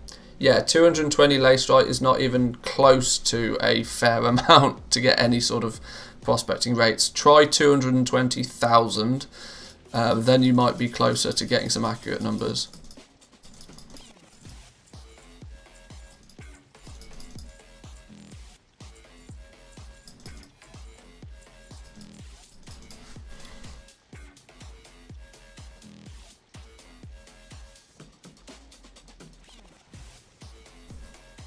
I just sell the necks as they are, like crafting cost or a bit above, but making profit on the rings. I mean, if you're making enough profit on the rings, you can sell the necks for less. That's the point. It's with jewel crafting, it's more important to find a use for all of the materials. So if you spend 100,000 gold on lay strike and you prospect it all, and you're then sat with 200,000 gold of 200,000 gold of materials after you've prospected it all, you actually need to sell all of those materials to make that 200,000 gold. If you price everything at crafting price, then you actually need to sell everything to even make your 100k back. This is why you should make a lot of profit when prospecting lay strike to make rings, but you're going to make a loss on the necks, and in turn it should balance it out, in theory.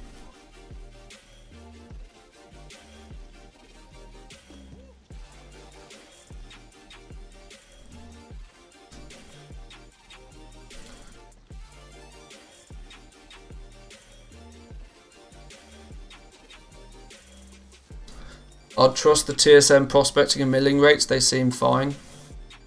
The TSM ones are probably relatively accurate now, yeah. I've not checked them. I do everything by my own data most of the time, so. Are you doing the normal raw gems, just vendoring them? Currently, they're just literally just stashed in my bank. I've not done anything with them, is the honest answer. This isn't even the right character. I need to do something with them, but I need Crafter's Mark rank 2 before I can do that something, so. Crafter's Mark 2 rings, they've been a godsend. Yeah.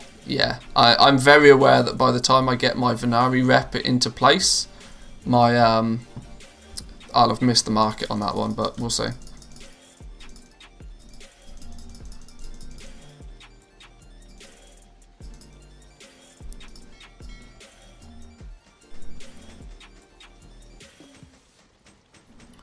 Or you could just set up your TSM properly to value essences gained from prospecting.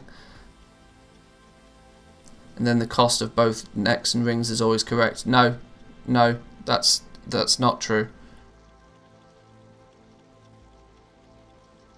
Let me try and explain why.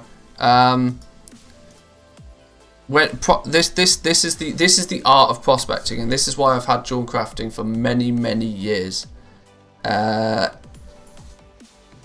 You cannot allow an add-on to tell you the value of essences against gems or any of that business, and I don't know how to try and explain this. We're going to go notepad on this. So if you buy lacerite, ore for, I don't know, you spend 100k on lacerite ore, you prospect it all, and then you get X number of essences, X number of gems. And we're going to put this in brackets, market value of, let's just say 200k for all of the materials you get. That is only a market value of 200k, assuming you sell and use everything and sell it at market value. If you, for example, make, then say, how's the easiest way to explain this without using exact numbers?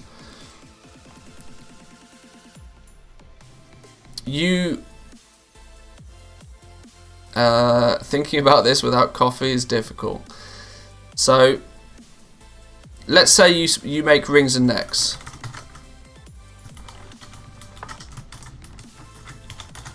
I'll clean all of this up and make it look pretty after. But rings sell 2 times better.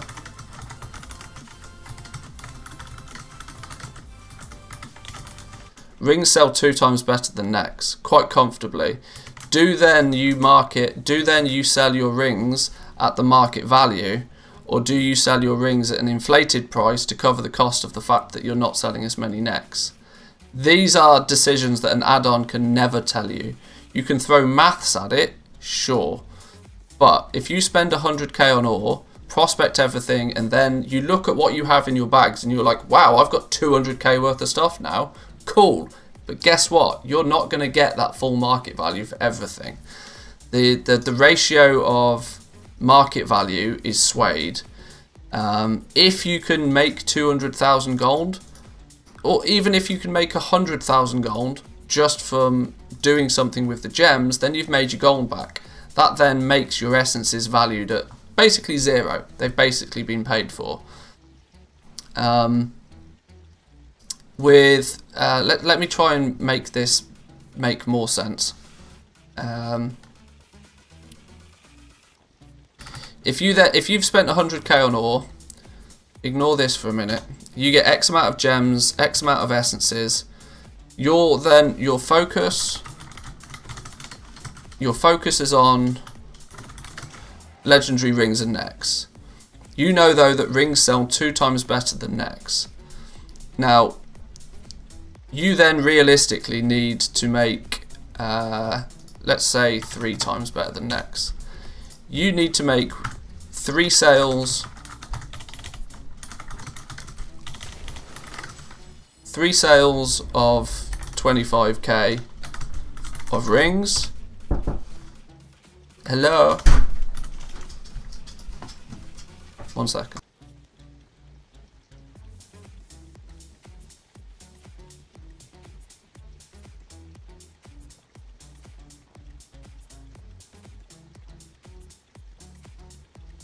Boys and girls, we have just experienced second Christmas. 2021 is a good year. 2021 is a good year because the wife has gone and bought sushi. And she's bought me some coffee. So I'm going to take a 5-minute hiatus after doing this mini TED talk. And I'm going to go make some coffee. But, right. So, where was I going with this? Yeah, I was going with, so you'd need to, if you know that rings sell 3 times better than necks, you need to make 3 sales of 25k for your rings and 1 sale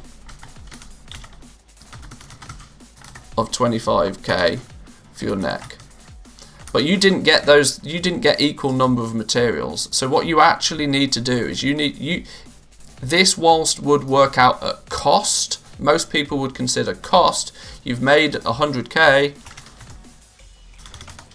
100k made back, great, excellent, perfect.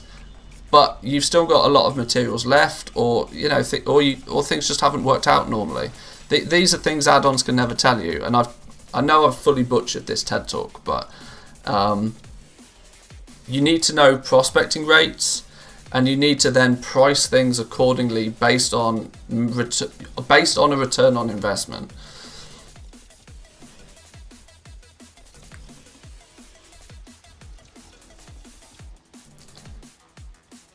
$150% for the first ring, 150% on the second ring, 80% for the neck.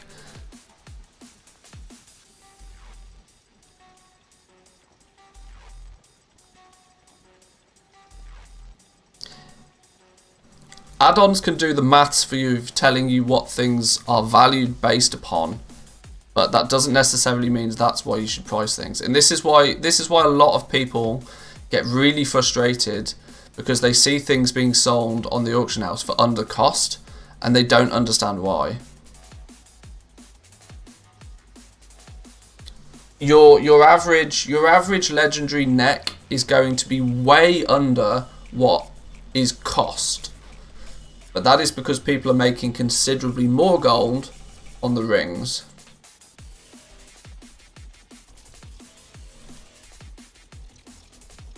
Now, yeah, I definitely butchered all of that because I haven't really thought it through properly, but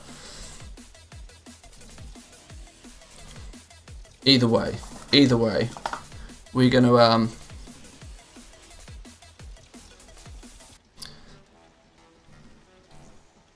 we need to find a video or something to watch while I eat some food. Normally at this point I'd watch one of Preach's videos, but all of his recent videos are about raiding.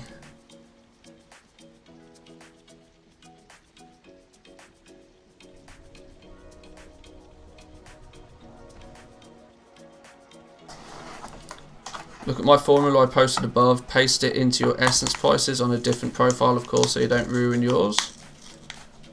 And then tell me I'm wrong, because it works perfectly. There's an element of human decision making that has to go into play when it comes to pricing and selling things, which can't be done by an add-on, because an add-on can only use maths and logic.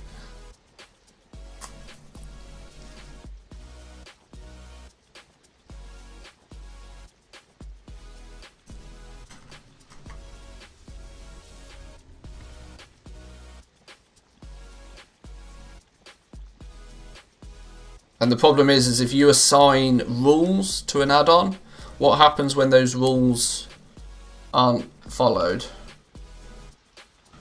What happens when say for example when you have competition on the rings all of a sudden? Is it then naturally instinctive for you to realise that your rings are selling for less, so you have to sell your necks for more? There's proper terminology for all of this, and the problem is I've got no formal training in any of this, so I don't know the correct terminology.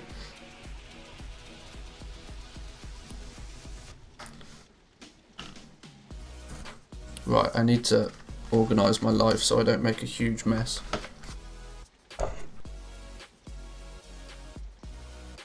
So like, I should go back to school and do some economics class or something.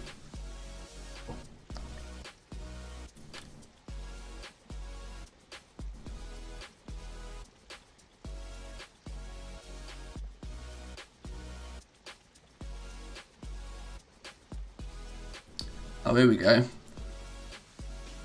Tips and exercises to improve to be a better player. A Bellular video. We can watch a Bellular video. He won't mind if I watch a video. Well, he might do, but oh well.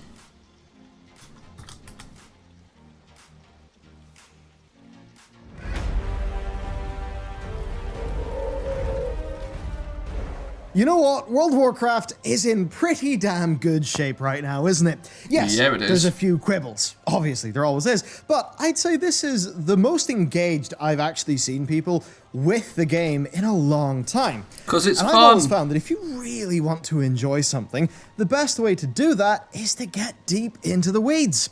World of Warcraft feels really good when you're giving it your all.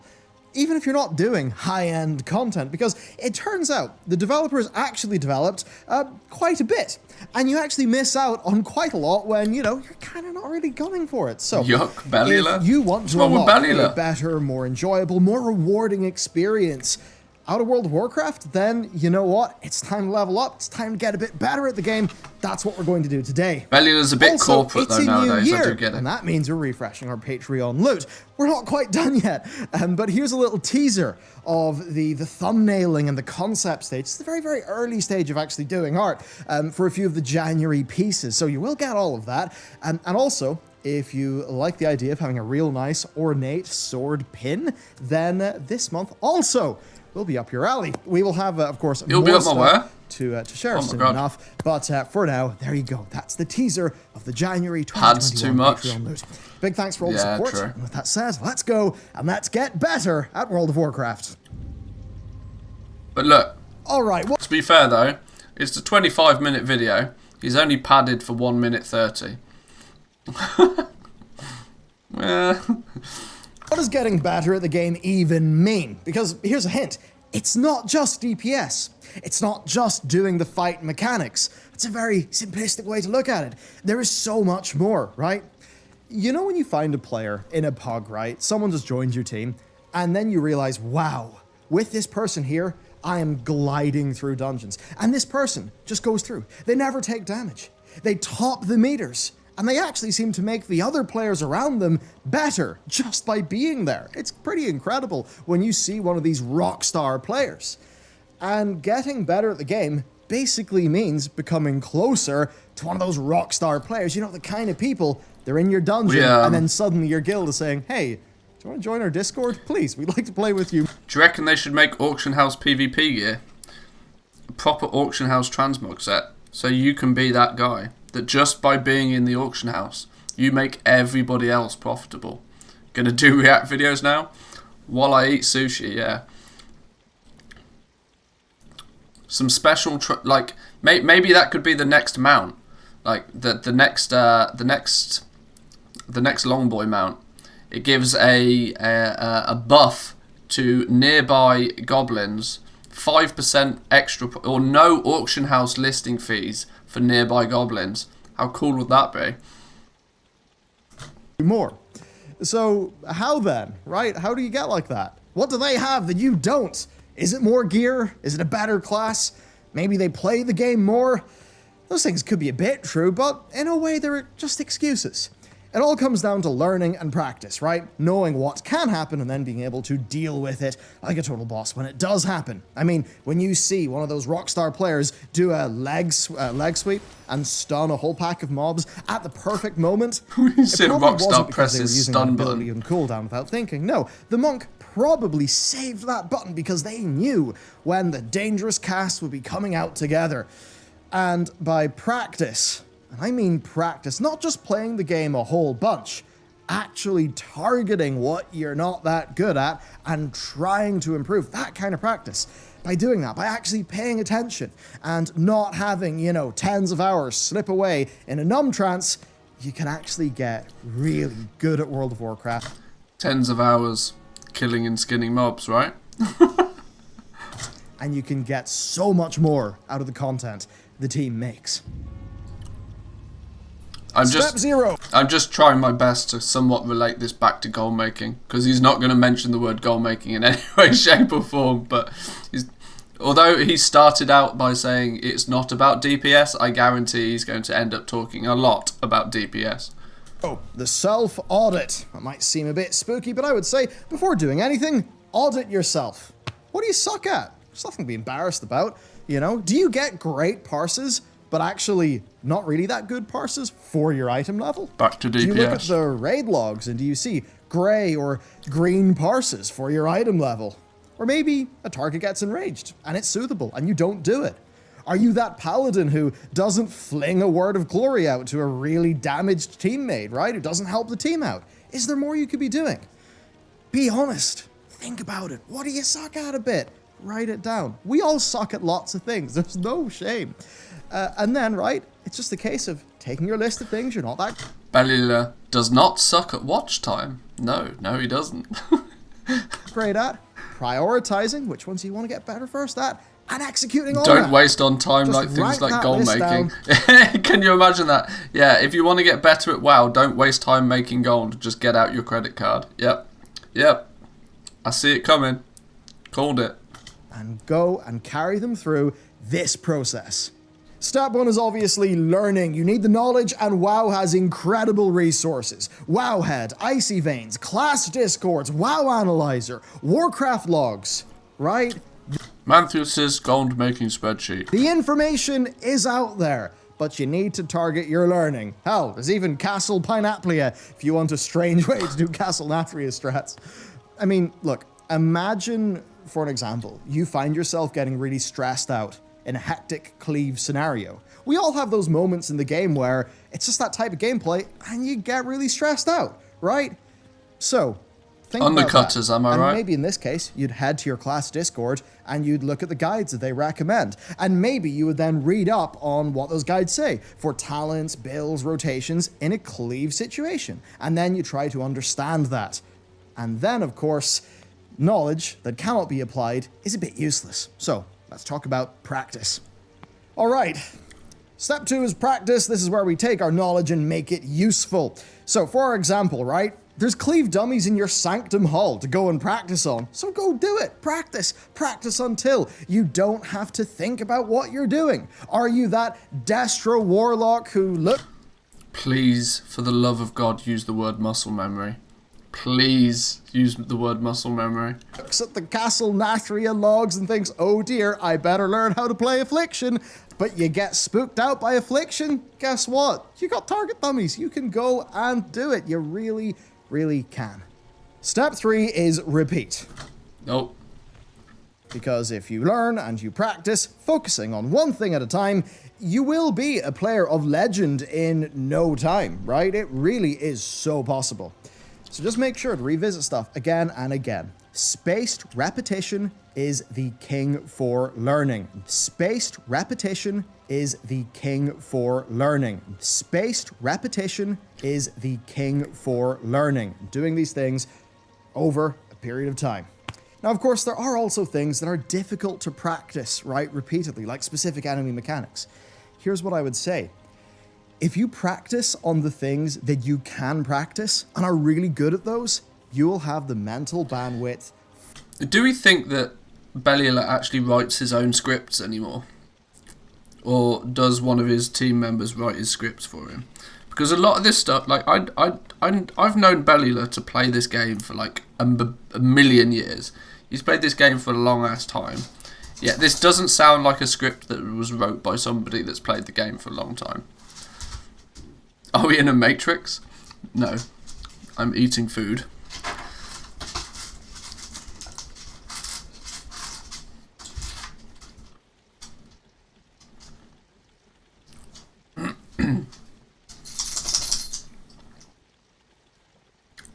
Well, really, it's just too difficult without major mods, keybind, macros, add-ons, etc, etc.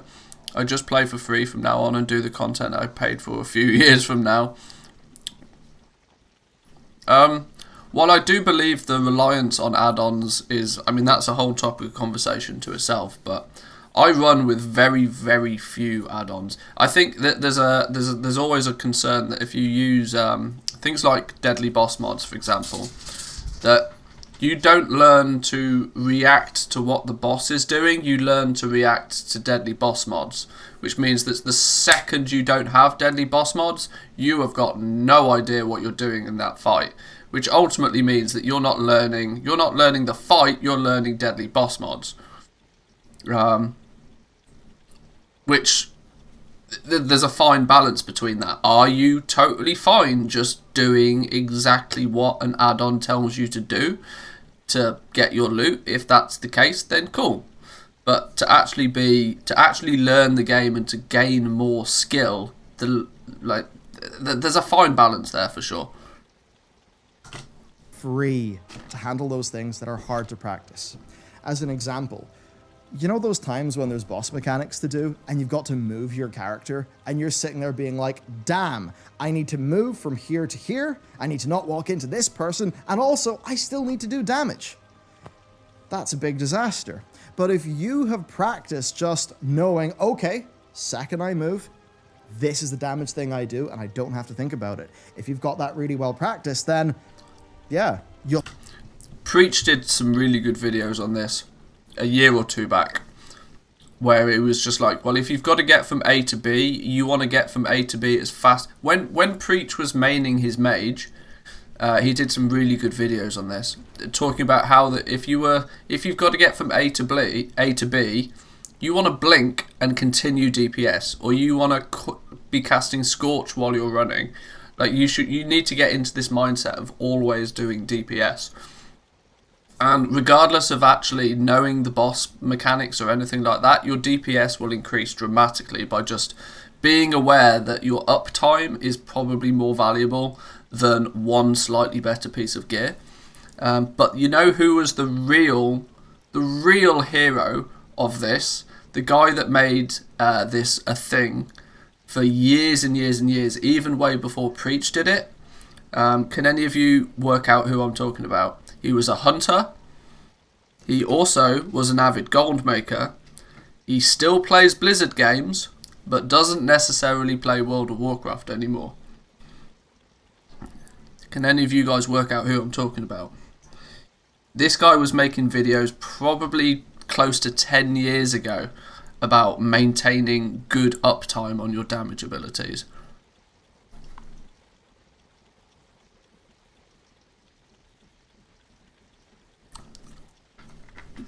We've spoke about, there we go, Crip. Yeah, we've spoke about him before. He's like, he doesn't get enough credit for being like super 200 IQ in these games.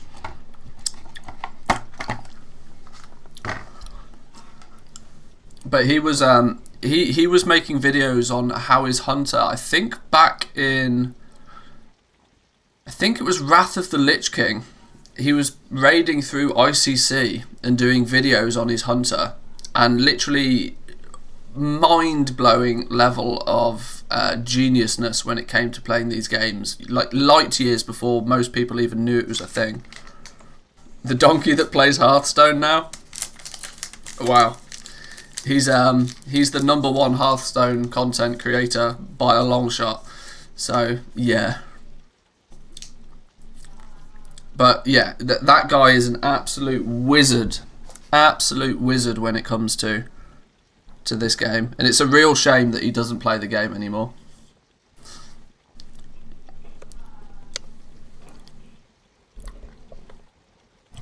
But yeah, I wonder if it's possible to find the video he did.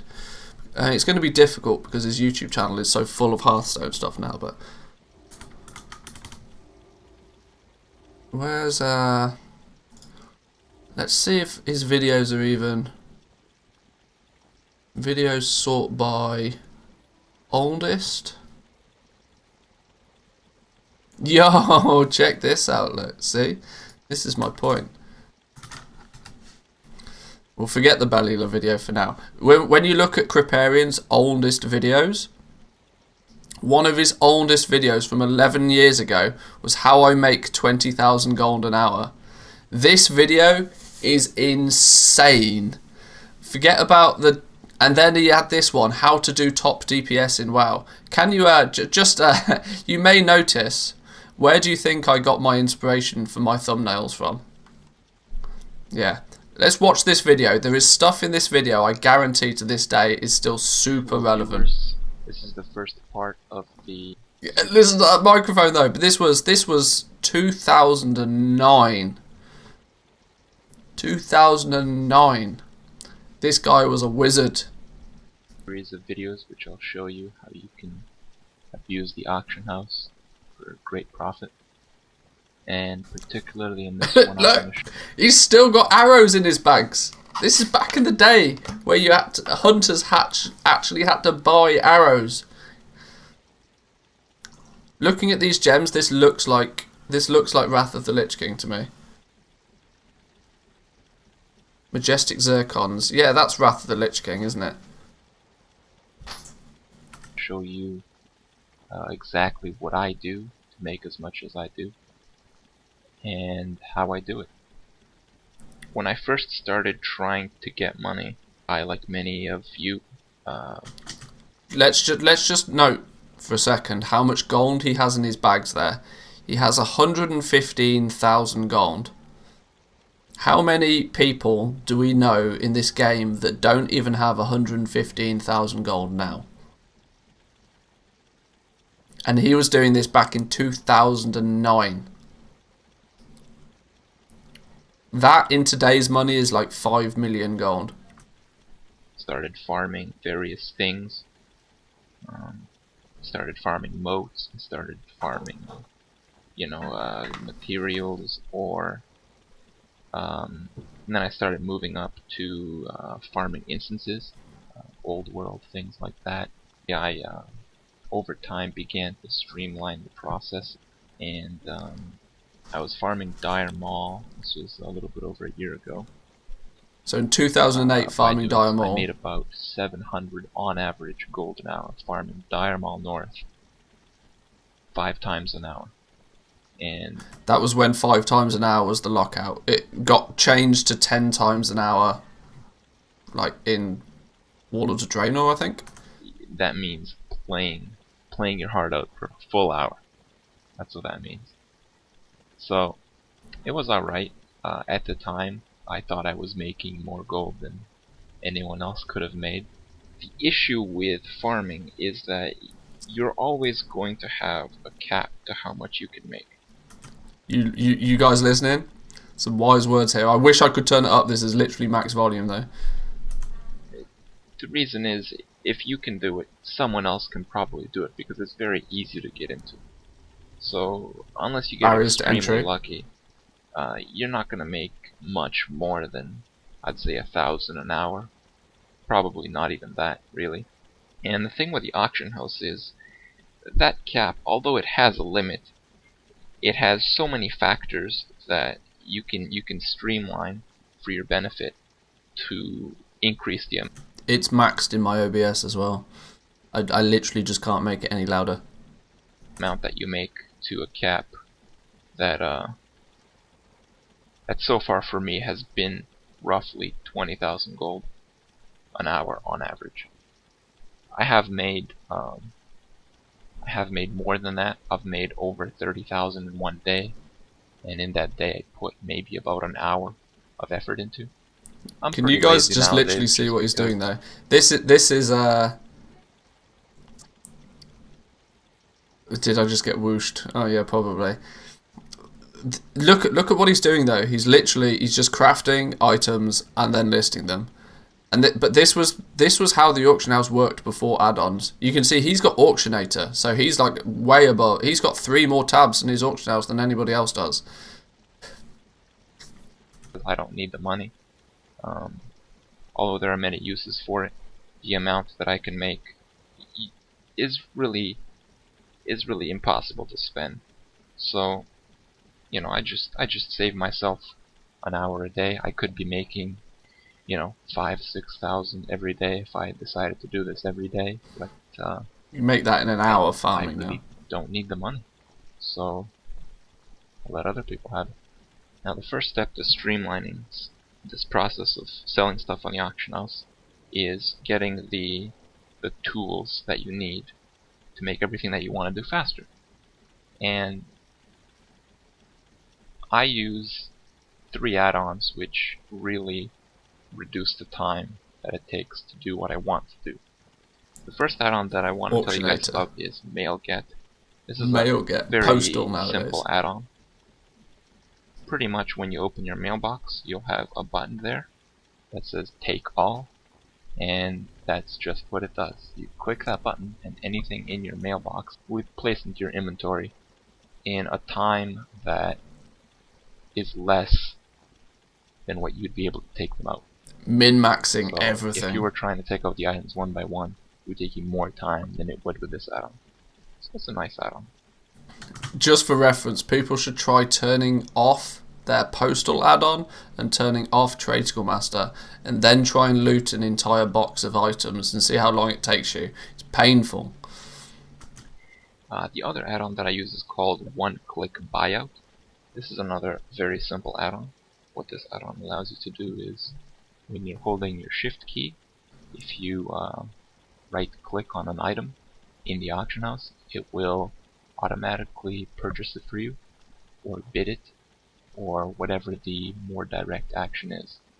Now, what this does in terms of saving you time is, you don't have to deal with OK screens.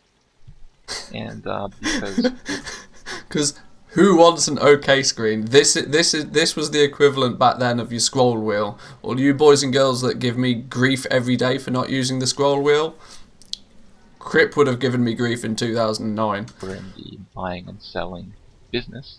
We don't actually farm anything. It reduces the time that it takes.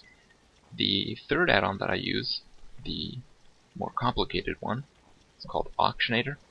There are a lot of add-ons similar to Auctionator, but when I was searching around for add-ons, I found that this one was the one that I liked best. Imagine considering Auctionator being complicated. Oh boy, welcome to TSM world. Auctionator pretty much allows you to do two very important things. The primary use of Auctionator is that it allows you to check all of your auctions for undercuts. Doing so takes a couple minutes, and you can take a break from the computer. When you return, you can cancel the auctions that you have been undercut on and relist them. Later, still true to this day. The secondary function of Auctionator is that it allows you to list items at a very quick rate. When you hold just for reference, look how many of these items he's listing, and there literally isn't any on the auction house. There literally isn't any. The fact that he's because I don't know how many of you will remember, but in Wrath of the Lich King, there was a daily cooldown on your ability to learn one of the crafted gems, and there was maybe each different gem could be turned into like 10 different types of gems, because gems both had primary and secondary stats on them. And they did all sorts of weird and wonderful things, but it basically meant the barrier to entry for gems back in Wrath of the Lich King was literally you had a 1-day cooldown on learning a new gem. So it could potentially take you 40, 50, maybe 60 days to actually learn all of your gem recipes. And so there was a big thing at that time where you might be literally the only person that rolled the dice in the right way to get the ability to craft a certain gem. Now this is still, the discovery system is still somewhat in place today, but I think you can use, I want to say, let's see, this will test my memory. I think it was titanium powder you could use to craft without incurring the cooldown. But it basically meant that back then jewel crafting was just like printing gold. Hold Alt and right click an item in your inventory. It will place it in the listing screen, and it will determine a price first based on the current price of the item if there's one up, and if there isn't scan for undercuts, cancel and relist. This was still the meta back in the day. Like, people who think that this is just something that's relatively new, no. Cancelling and relisting your auctions has been the meta since before 2009. You'll price it to your last listing. And if neither of those are what you want, you can manually change it after that. But basically it allows you to list dozens of auctions in a matter of seconds rather than several minutes. What you've been looking at so far in this video is precisely what I do every Tuesday raid day to make the money that I make. Now, first of all, I sell gems. Gems is a major raid consumable that people need when they get new gear. And I only sell Tuesday because it's the most profitable day. It's when the raid reset happens. Like our Wednesdays. And it's when people generally get the large bulk of their gear. Someone on Tuesday gets an item. They want to continue raiding, but they want to gem it. So they go to the auction house. They get a gem real quick. They don't care what the price is, which gives me the advantage to charge whatever I want. What I first do is I take all the items from my mailbox from the previous week that haven't sold and list them. And you're gonna do this a few times, and then you're gonna want to check all the gems that are up on the auction house and compare them with your cuts to see which ones you should cut and put up. Most of these are gonna be ones that you sold the previous week, and they're no longer in your mailbox. The ridiculous thing is it sounds so simple to everybody now. Oh, just, buy the materials, craft the items, list them on the auction house. But that's how you used to make gold back in the day. Like, the amount of people, ever since, I don't know when the turning point was, but there was a point in time where gold making became really, really popular. Not necessarily overnight. I'm trying to even work out what expansion it was, but there used to be virtually nobody. You'd have like 1 or 2 people on the auction house that would just list everything, and those people were just like Draenor. Do you reckon it was Draenor? I think it was slightly before Draenor. I'd say it was at least in Mists of Pandaria, but maybe even earlier than that. The later half of Mists of Pandaria was a turnaround point. I'm not entirely sure. I could probably work it out. But there was definitely a point in time where there was a huge influx of people who started to make gold. The issue with Warlords of Draenor, though, was that nobody ever had to leave their garrison. And it created a whole new thing. Do I remember Taru? Of course I do. Glyph Market, Glyphs were when it kicked off. It might be because Glyphs came in Cataclysm, right? Because we got jewel crafting in Burning Crusade. Nothing happened in... I think it was Cataclysm we got Glyphs. There's kind of always been the community, but I'm kind of looking at the point to where it really sort of exploded in popularity. Legion with tokens. It was definitely way before the token era.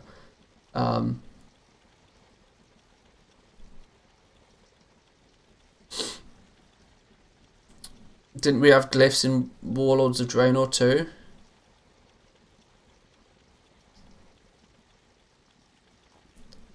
Glyphs were Wrath pre-patch. I can't remember exactly. But I remember when glyphs came into the game, or when inscription, should I say, came into the game. The gold cap was still 214,000 gold, and I remember when inscription was released, which was basically glyphs, because inscription was glyphs and glyphs was inscription. Glyphs launched in Kata. It was Kata then, fine.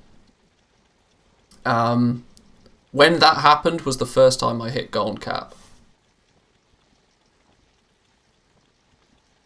Taro made me taking gold to the next level. I'd already got gold cap twice before that when it was 214k gold, just flipping blues on the auction house with people leveling. Yeah, 214,000 gold. Imagine that as a gold cap now. It was to do with some binary or something, 32-bit binary or something.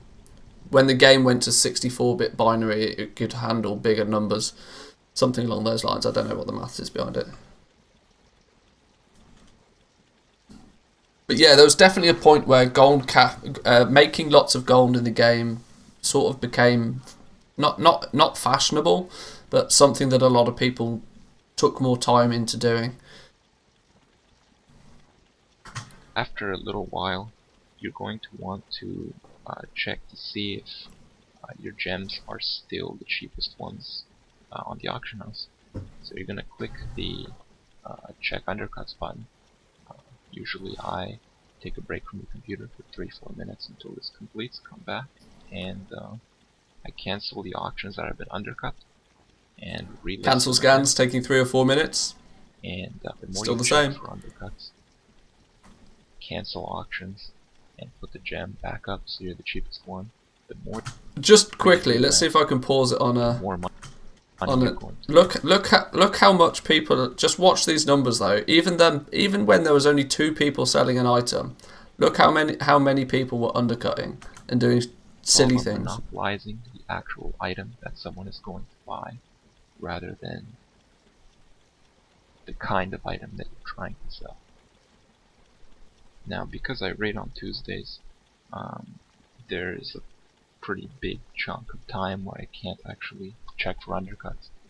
And what I do is right before my raid starts, which is about at 7:30, I do an undercut scan, and that's usually the second one. And when my raid finishes up later on in the day, I just collect the profit. Now, I don't actually check for undercuts repeatedly. One thing to note as well with this was also before the days where most people had 2 accounts. It wasn't until the token came into the game where you could perceivably have a second account for free, because the gold you made on that second account would pay for that second account. If you wanted 2 accounts back in Wrath of the Lich King or in Burning Crusade, you bought 2 copies of the game with real money and you paid double the subscription price to play the game that everybody else did. You really had to be pretty dedicated to do it to have 2 accounts back then. So this is why even Crip back then was not mentioning min-maxing about having like a second auction house account, because it wasn't really a feasible thing then. When you pulled 12k out of the mailbox in Wrath of the Lich King, it meant something. Now you pull 2 or 3 million out and it's just mere time to restock. Yeah, true. Big true. Like I used to do when I was trying to get a lot of gold. Collect tons of gold from robbing noobs. 16,000. And this video shows all of what I did to make the money. The original size was about 29.5 minutes. So the time that I input was less than half an hour. Now, not all of that gold is profit, but I would say that at least 70% of it is, because the reason I sell gems is because the markup is as much as 1,000% in many situations. Well, there we go. Even back in the day, there were some proper goblins. 1 million views on a gold making video. That's insane. But yeah, there was a few gold makers back then that sort of made it popular. This was still back in the days though, where like video content on gold making was virtually non-existent. It was all based on. It was all blogs. It was all people's blogs. Blogs were the way you found out this stuff. It wasn't video content. It wasn't Twitter. It wasn't live streams. It was all through searching for blogs. I thought that was just a nice little bit of a nostalgia trip from our friend Kriparian.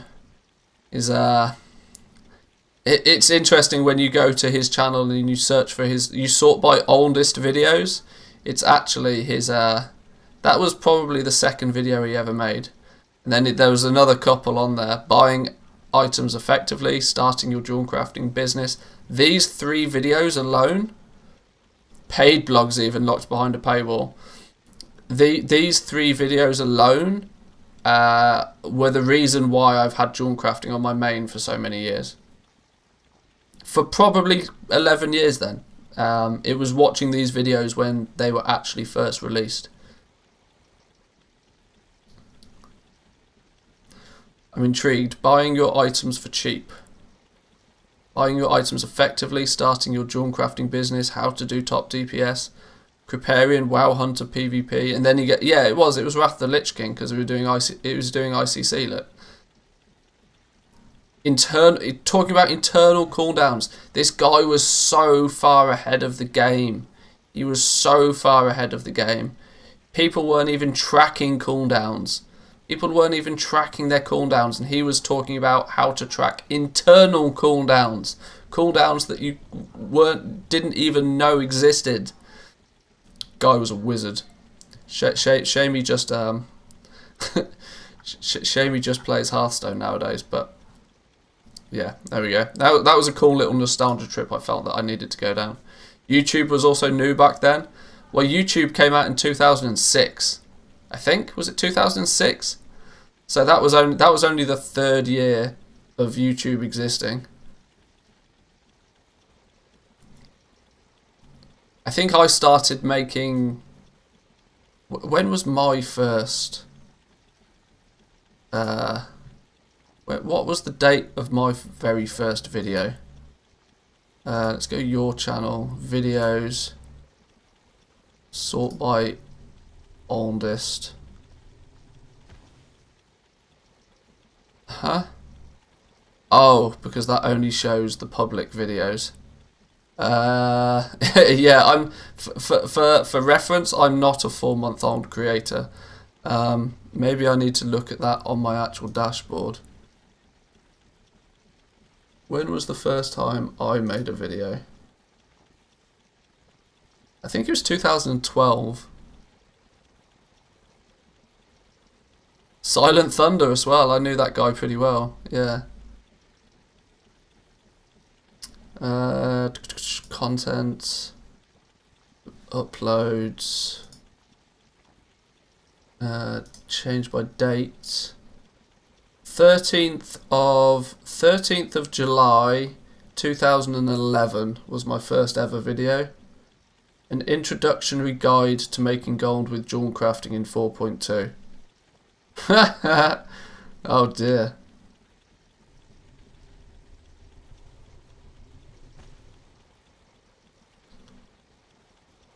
Do you guys want to watch the first ever video I made on YouTube? I don't even know if I want to show this, to be honest. Oh, wow. Okay, this is this is going to be horrendous. I'm not entirely sure I want to show this on stream. It's private for a reason. Hi there folks, and welcome to Manthieus Adventures with me, Manthieus, and my pet Casper, because he's shiny. Still got that same pet anyway, now. Today I thought I'd show you just a little bit of how I actually make some gold. Everybody enjoys that kind of topic. I have... Look, 1, I was a lot younger. 2, you know, microphones and that.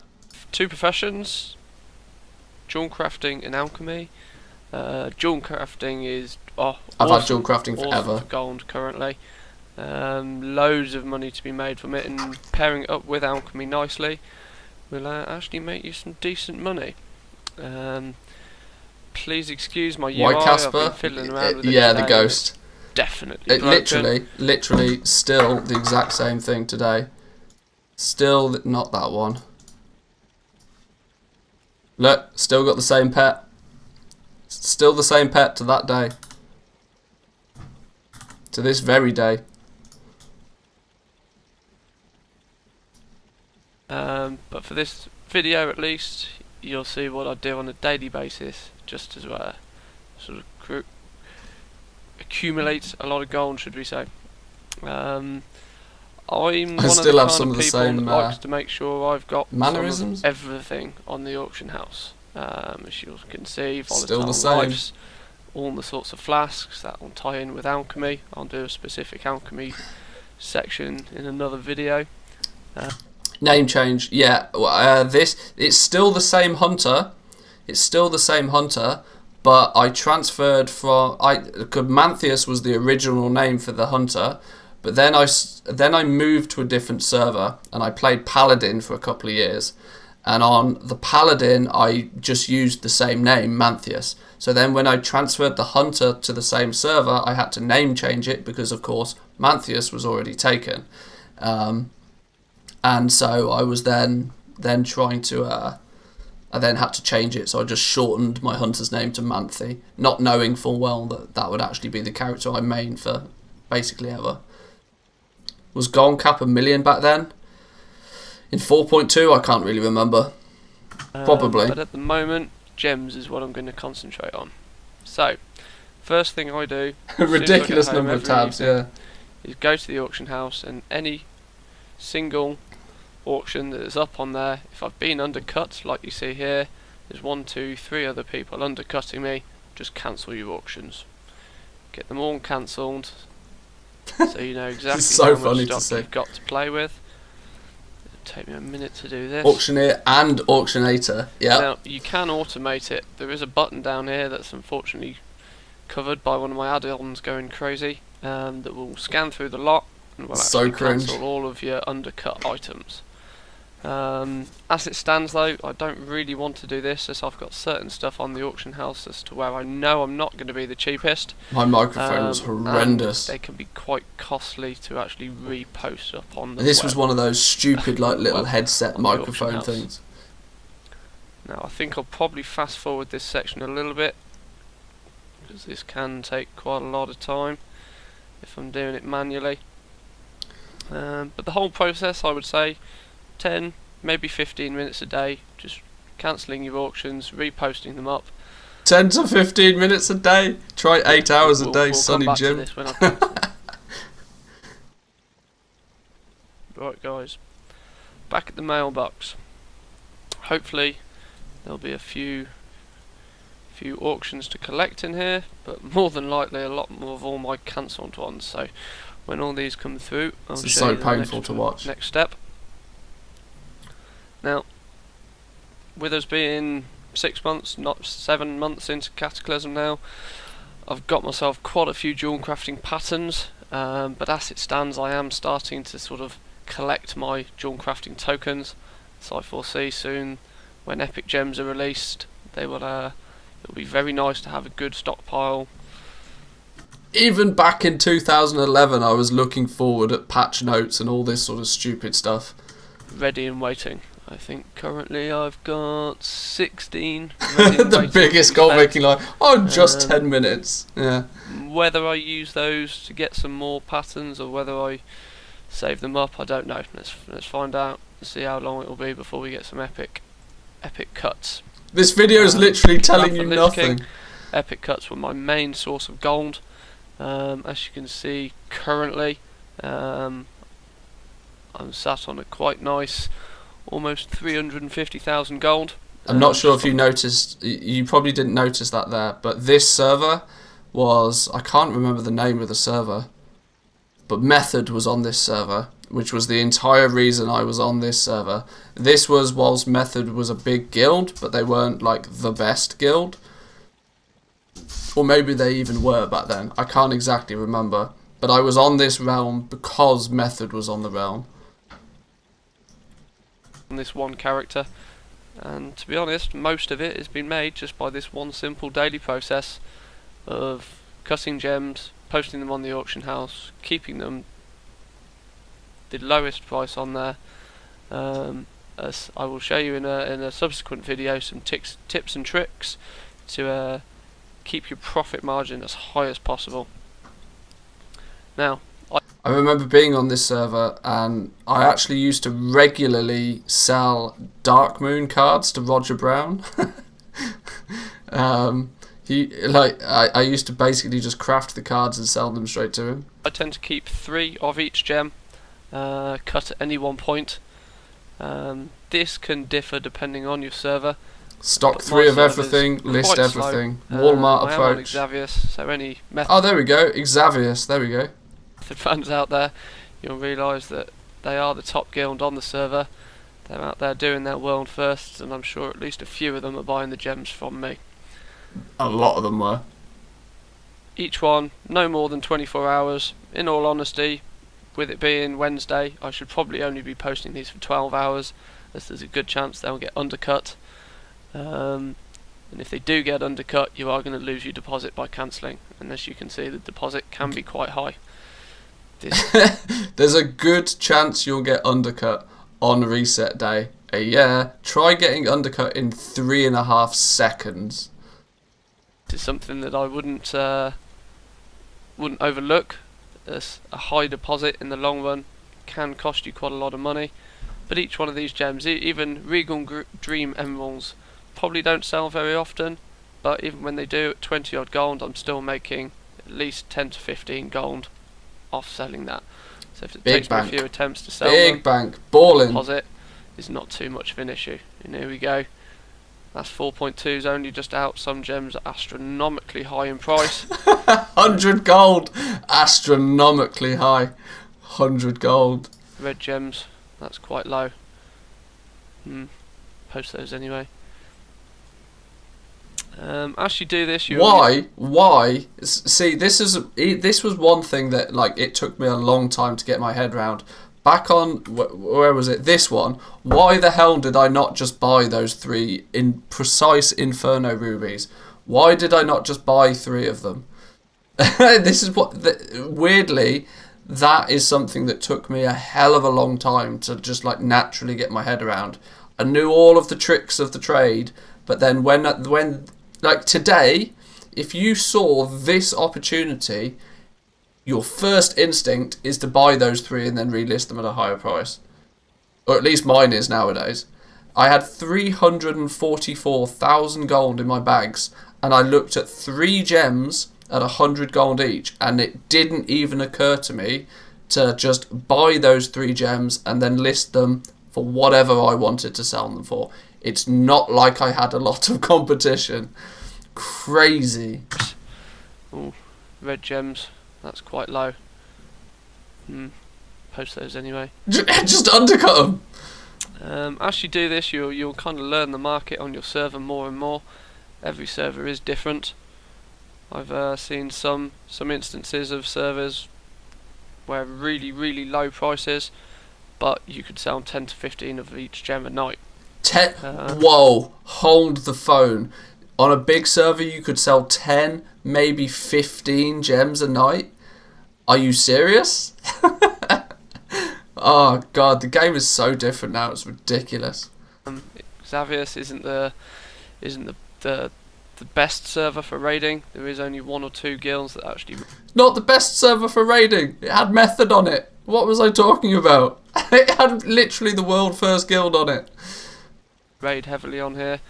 So there's obviously not much of a supply for the gems. Almost finished posting for today. Quite low. System overload. Just undercut anyway. Yeah, that's exactly it.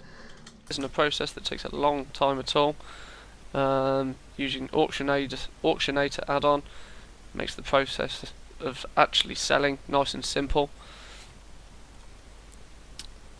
And here we go, we can now see past all the volatiles and things. All my gems reposted on the auction house. Now I'd say the average price for a selling gem at the moment on my server, because 4.2 is out, is probably about 75 gold. Wow, balling. This is balling. Shown by a good amount of actual auctions already. You can see it's about raiding time. I probably need to look at doing flasks as well. A flask. A 60 gold for a flask. Them were the days. 60 gold for a flask. I did sell a Ember Shadow Spirit Diamond for 500 gold though. Back then, people didn't even have 500 gold in their bags. Putting some more flasks up, I've probably run out. But at this sort of time of the day, auctions are flying. Guild members of any guild are currently planning on going out and doing some raiding, and to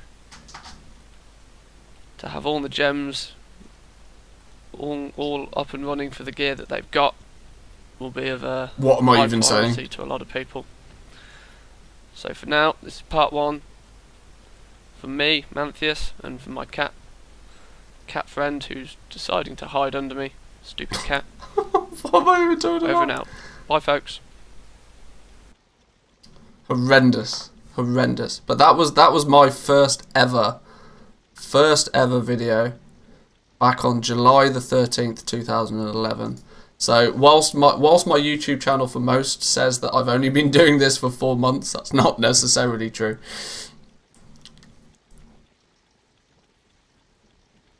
Used to do all 25 dailies on 2 characters plus farming Saronite and titanium ore to make the gold. Oh my god, the amount of gold I spent on buying titanium, because when you prospect it you get the titanium powder, and then for every like 3 titanium powder I think it was, you could then go learn a new epic gem. I spent bank on titanium.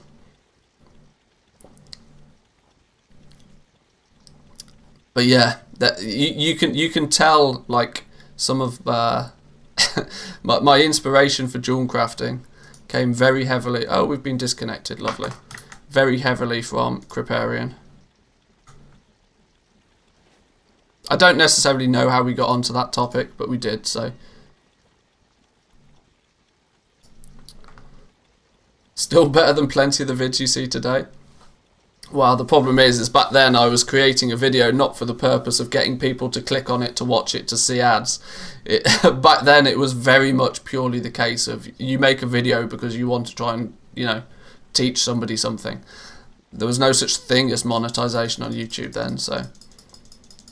Or it was, but only for the creme de la creme at the top of the tree kind of thing. I think I made somewhere close to 100 videos on my YouTube channel before I even got monetized. And even then, that was back when monetization meant that you didn't get monetized directly through YouTube. You had to go through a network, and I think I joined Curse, I think, at some point. I can't even remember. Sholazar Basin. Yeah, mining Saronite in Sholazar Basin. They were the days. Let's get some tunes back on the go.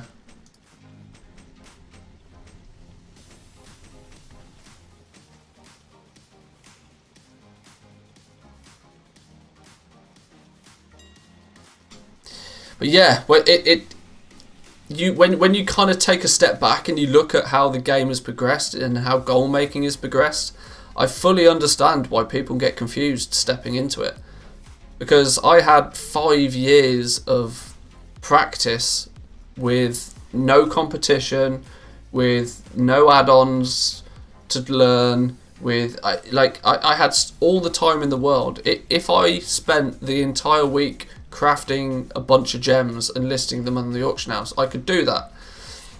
Whereas now, like, it's the pace of everything is so much quicker. Ice Crown and Wintergrass were top back then. Yeah, farming Wintergrass was definitely best for titanium. Ice Crown was only good if you had max level flying. Let's also remember back then that just getting flying, a lot of people had basic flying. A lot of people didn't have max speed flying. And of course, for a long time in Wintergrass, I don't think you could fly at all, if I remember it right. These were back in the days where most people would be somewhat self-sufficient. They would go out, they would mine a bunch of stuff, they would pick up some herbs. They would then decide, well, do I sell those herbs and do I sell those ore, or do I then use them to craft something else? And that's where my sort of my preference towards crafting came into play. Because I very quickly realised that, well, I could sell this ore on the auction house, but if I craft it into something, I can then sell it for even more gold. So, it was bred from greed, quite obviously, but... Wow, we've literally sold nothing. Literally sold nothing.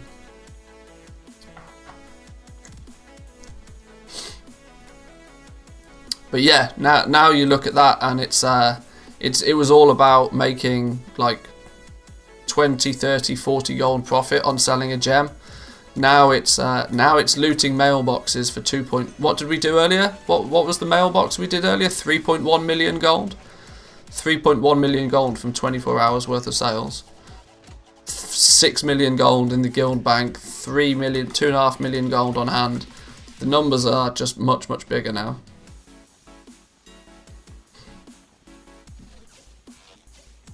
And it's kind of understanding why it's intimidating to get into. Somebody mentioned this yesterday, actually. I saw somebody left a comment on my YouTube channel. Somebody that was new to the stream yesterday, and they used the phrase that watching my stream felt intimidating. I can't remember how they phrased it.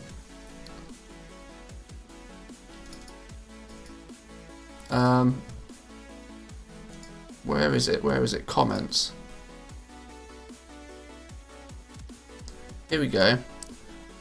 Somebody that watched the stream yesterday, that was very enlightening for the couple to 3 hours I was able to listen to you as I farmed this morning.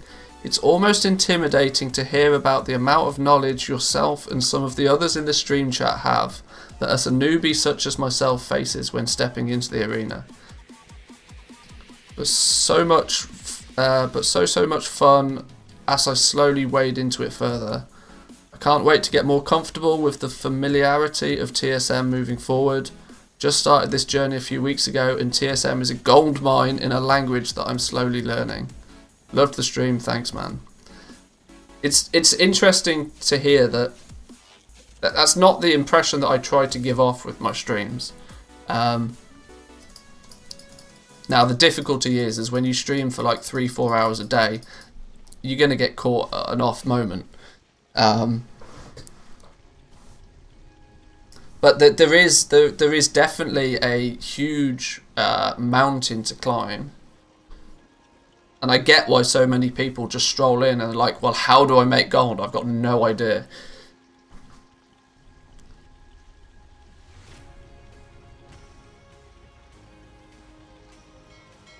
So something to think about.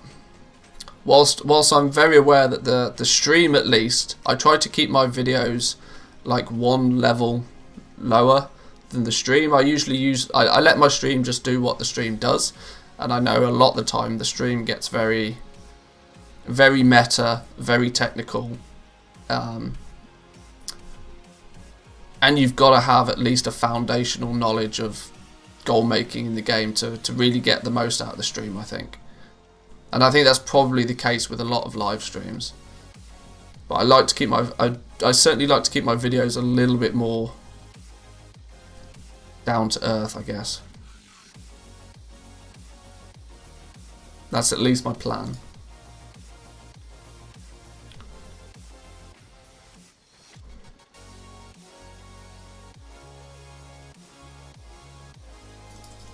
Let's get all these listed.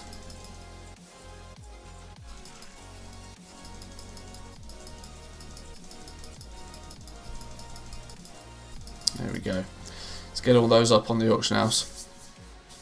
Well, boys and girls, I'm actually going to leave it there for today's stream. Slightly earlier than what we usually finish off, but we've had a couple of longer streams this week, and I've got some stuff I need to get done. More importantly than anything else, I need to go make some coffee, because I can just tell my brain is like mush right now. So I'm going to go make some coffee. I'm going to put together a little video for you guys later. It might not come out today though. It's going to take me a little bit more time to work on it. But look, what day is it? It's Thursday, isn't it? So Friday tomorrow. We'll be back as normal tomorrow. So if you're new around here, I hope you enjoyed today. I know it turned into a little bit of a React Andy stream towards the end there. But we had a nice big chunky mailbox. We looked at Want to Buy Gold's new spreadsheet for the legendaries, which is definitely got his stylish thing thrown at it, which is pretty good. I'd highly recommend checking that out if you haven't already, assuming you're in the legendary game, that is. But yeah, I'll be back tomorrow, guys. Enjoy the rest of your day, have fun, good luck making gold, and I'll see you in a bit. Peace.